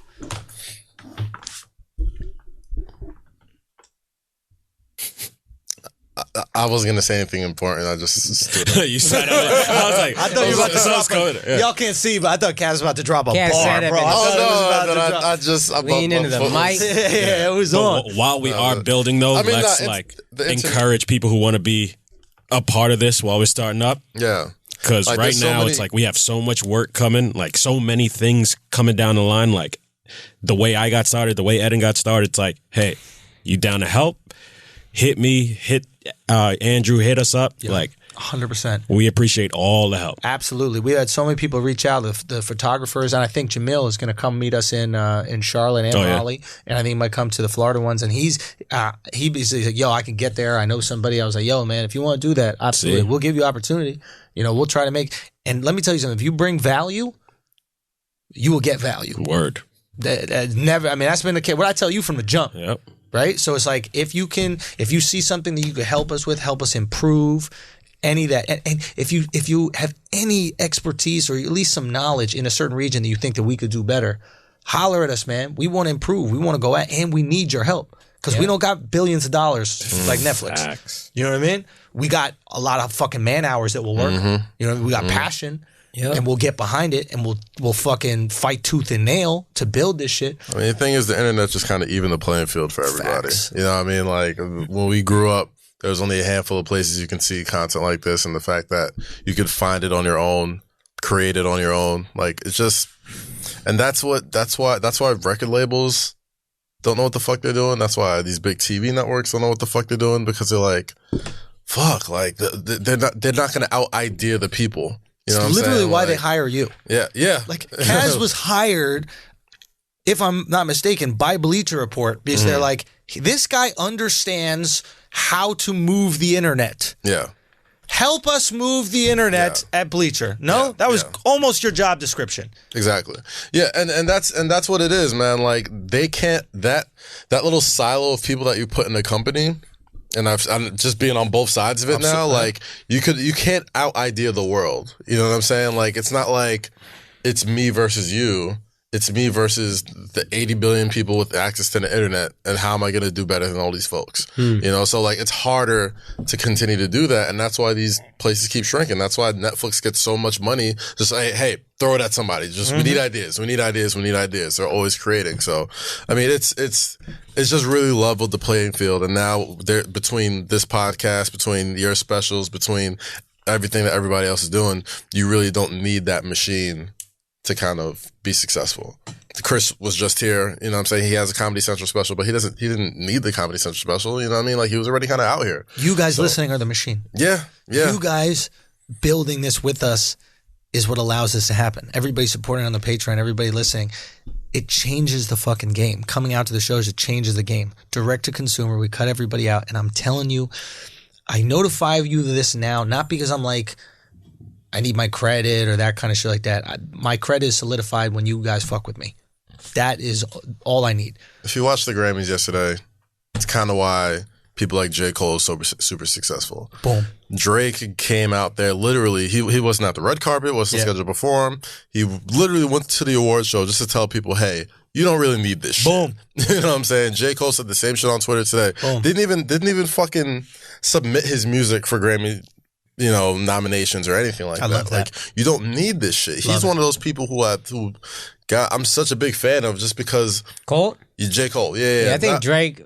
And listen, I never give Drake his due, so I'll admit that. I also think that Drake is a savvy motherfucker. Yeah. To win a Grammy and then go up and say, "Hey guys, you don't need this." He submitted his music for the Grammys. Yep, and that was the reason. But he's in the past not. Has he not in the past? Yeah. Okay, like, I'll believe that. Then. And don't get me wrong, I think he's savvy and he understands value in it. But I think there also could be a good message, even for himself, which is maybe in the future he won't win one. But he's like, the win ain't the Grammy. Yeah. The win is having Toronto. He mobilizes his fans. He mobilizes his support system. Yeah. And that's all the fuck you really need in this shit. Yo, that's what I'm saying is completely that. Like, when you guys see the effects of this shit, and I only notify you guys of this right now so that you're aware that some of you do. A lot of you message me every single day, be like, yo, I've seen this looks just like that, this blah, blah, blah. Or you even see the effects of like Flagrant 2 combos on regular sports media. Oh, yeah. Right? How Don't often think do they're we not get listening. tweets every fucking day? Don't think they're not listening. Of course Because they're listening. I will go through my follower list sometimes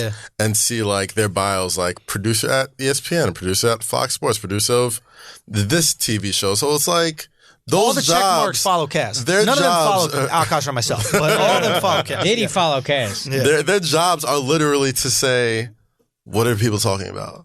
You know what So I when mean? you see our ideas get stolen, that shit is Cash's fault. It's my fault. Sorry. Dead ass. But the beauty of it is like, and a lot of you guys notice it, and I know you are protective of us, and that's what's dope. And I love that y'all fight these fights for us. But like, just know also, just know that we are affecting culture. Mm-hmm. We're literally moving culture. We're embedded in the ecosystem. It's not like we're throwing paint in the wall and seeing what sticks. Right. We're the wall. See what I'm saying? And people are trying to paint on our shit. That's literally what's happening. Yeah. So when you see these differences, know that you're intimately involved in them.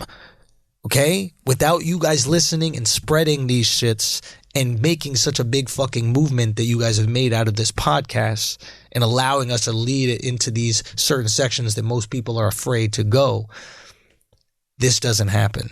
You can't move culture. So Asshole Army, massive respect to you guys. Massive gratitude right now. Maybe I'm just having one of these like real moments of gratitude. But I had the same. Fucking when I went to LA, man, so I hyped, got some really great meetings. Like as soon as people knew, hey, you're not WWE anymore. Yeah. Phones ringing off the hook because they're like, oh, we love you on Flagrant 2, we love you on this, we love you on that, and it's just like, fuck. I was kind of holding myself back doing all this WWE shit. So it's like, it's Man, So what Kaz is saying is he'll be missing more episodes. No, I'm not missing shit. I'm not missing shit. This is not missing shit. But it's been really fucking cool. Deadass, just watch what we're building, y'all. Yeah. Watch what we're building. It's no dude. It's not a game. I'm telling you, come March, some people are gonna be pissed off. Some videos might get taken down because we going hard. But it's. I told Akaash.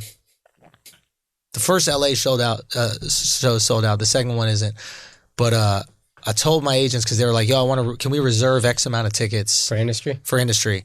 And at first I told them yes, and yesterday I said no, because I don't want anything from the industry.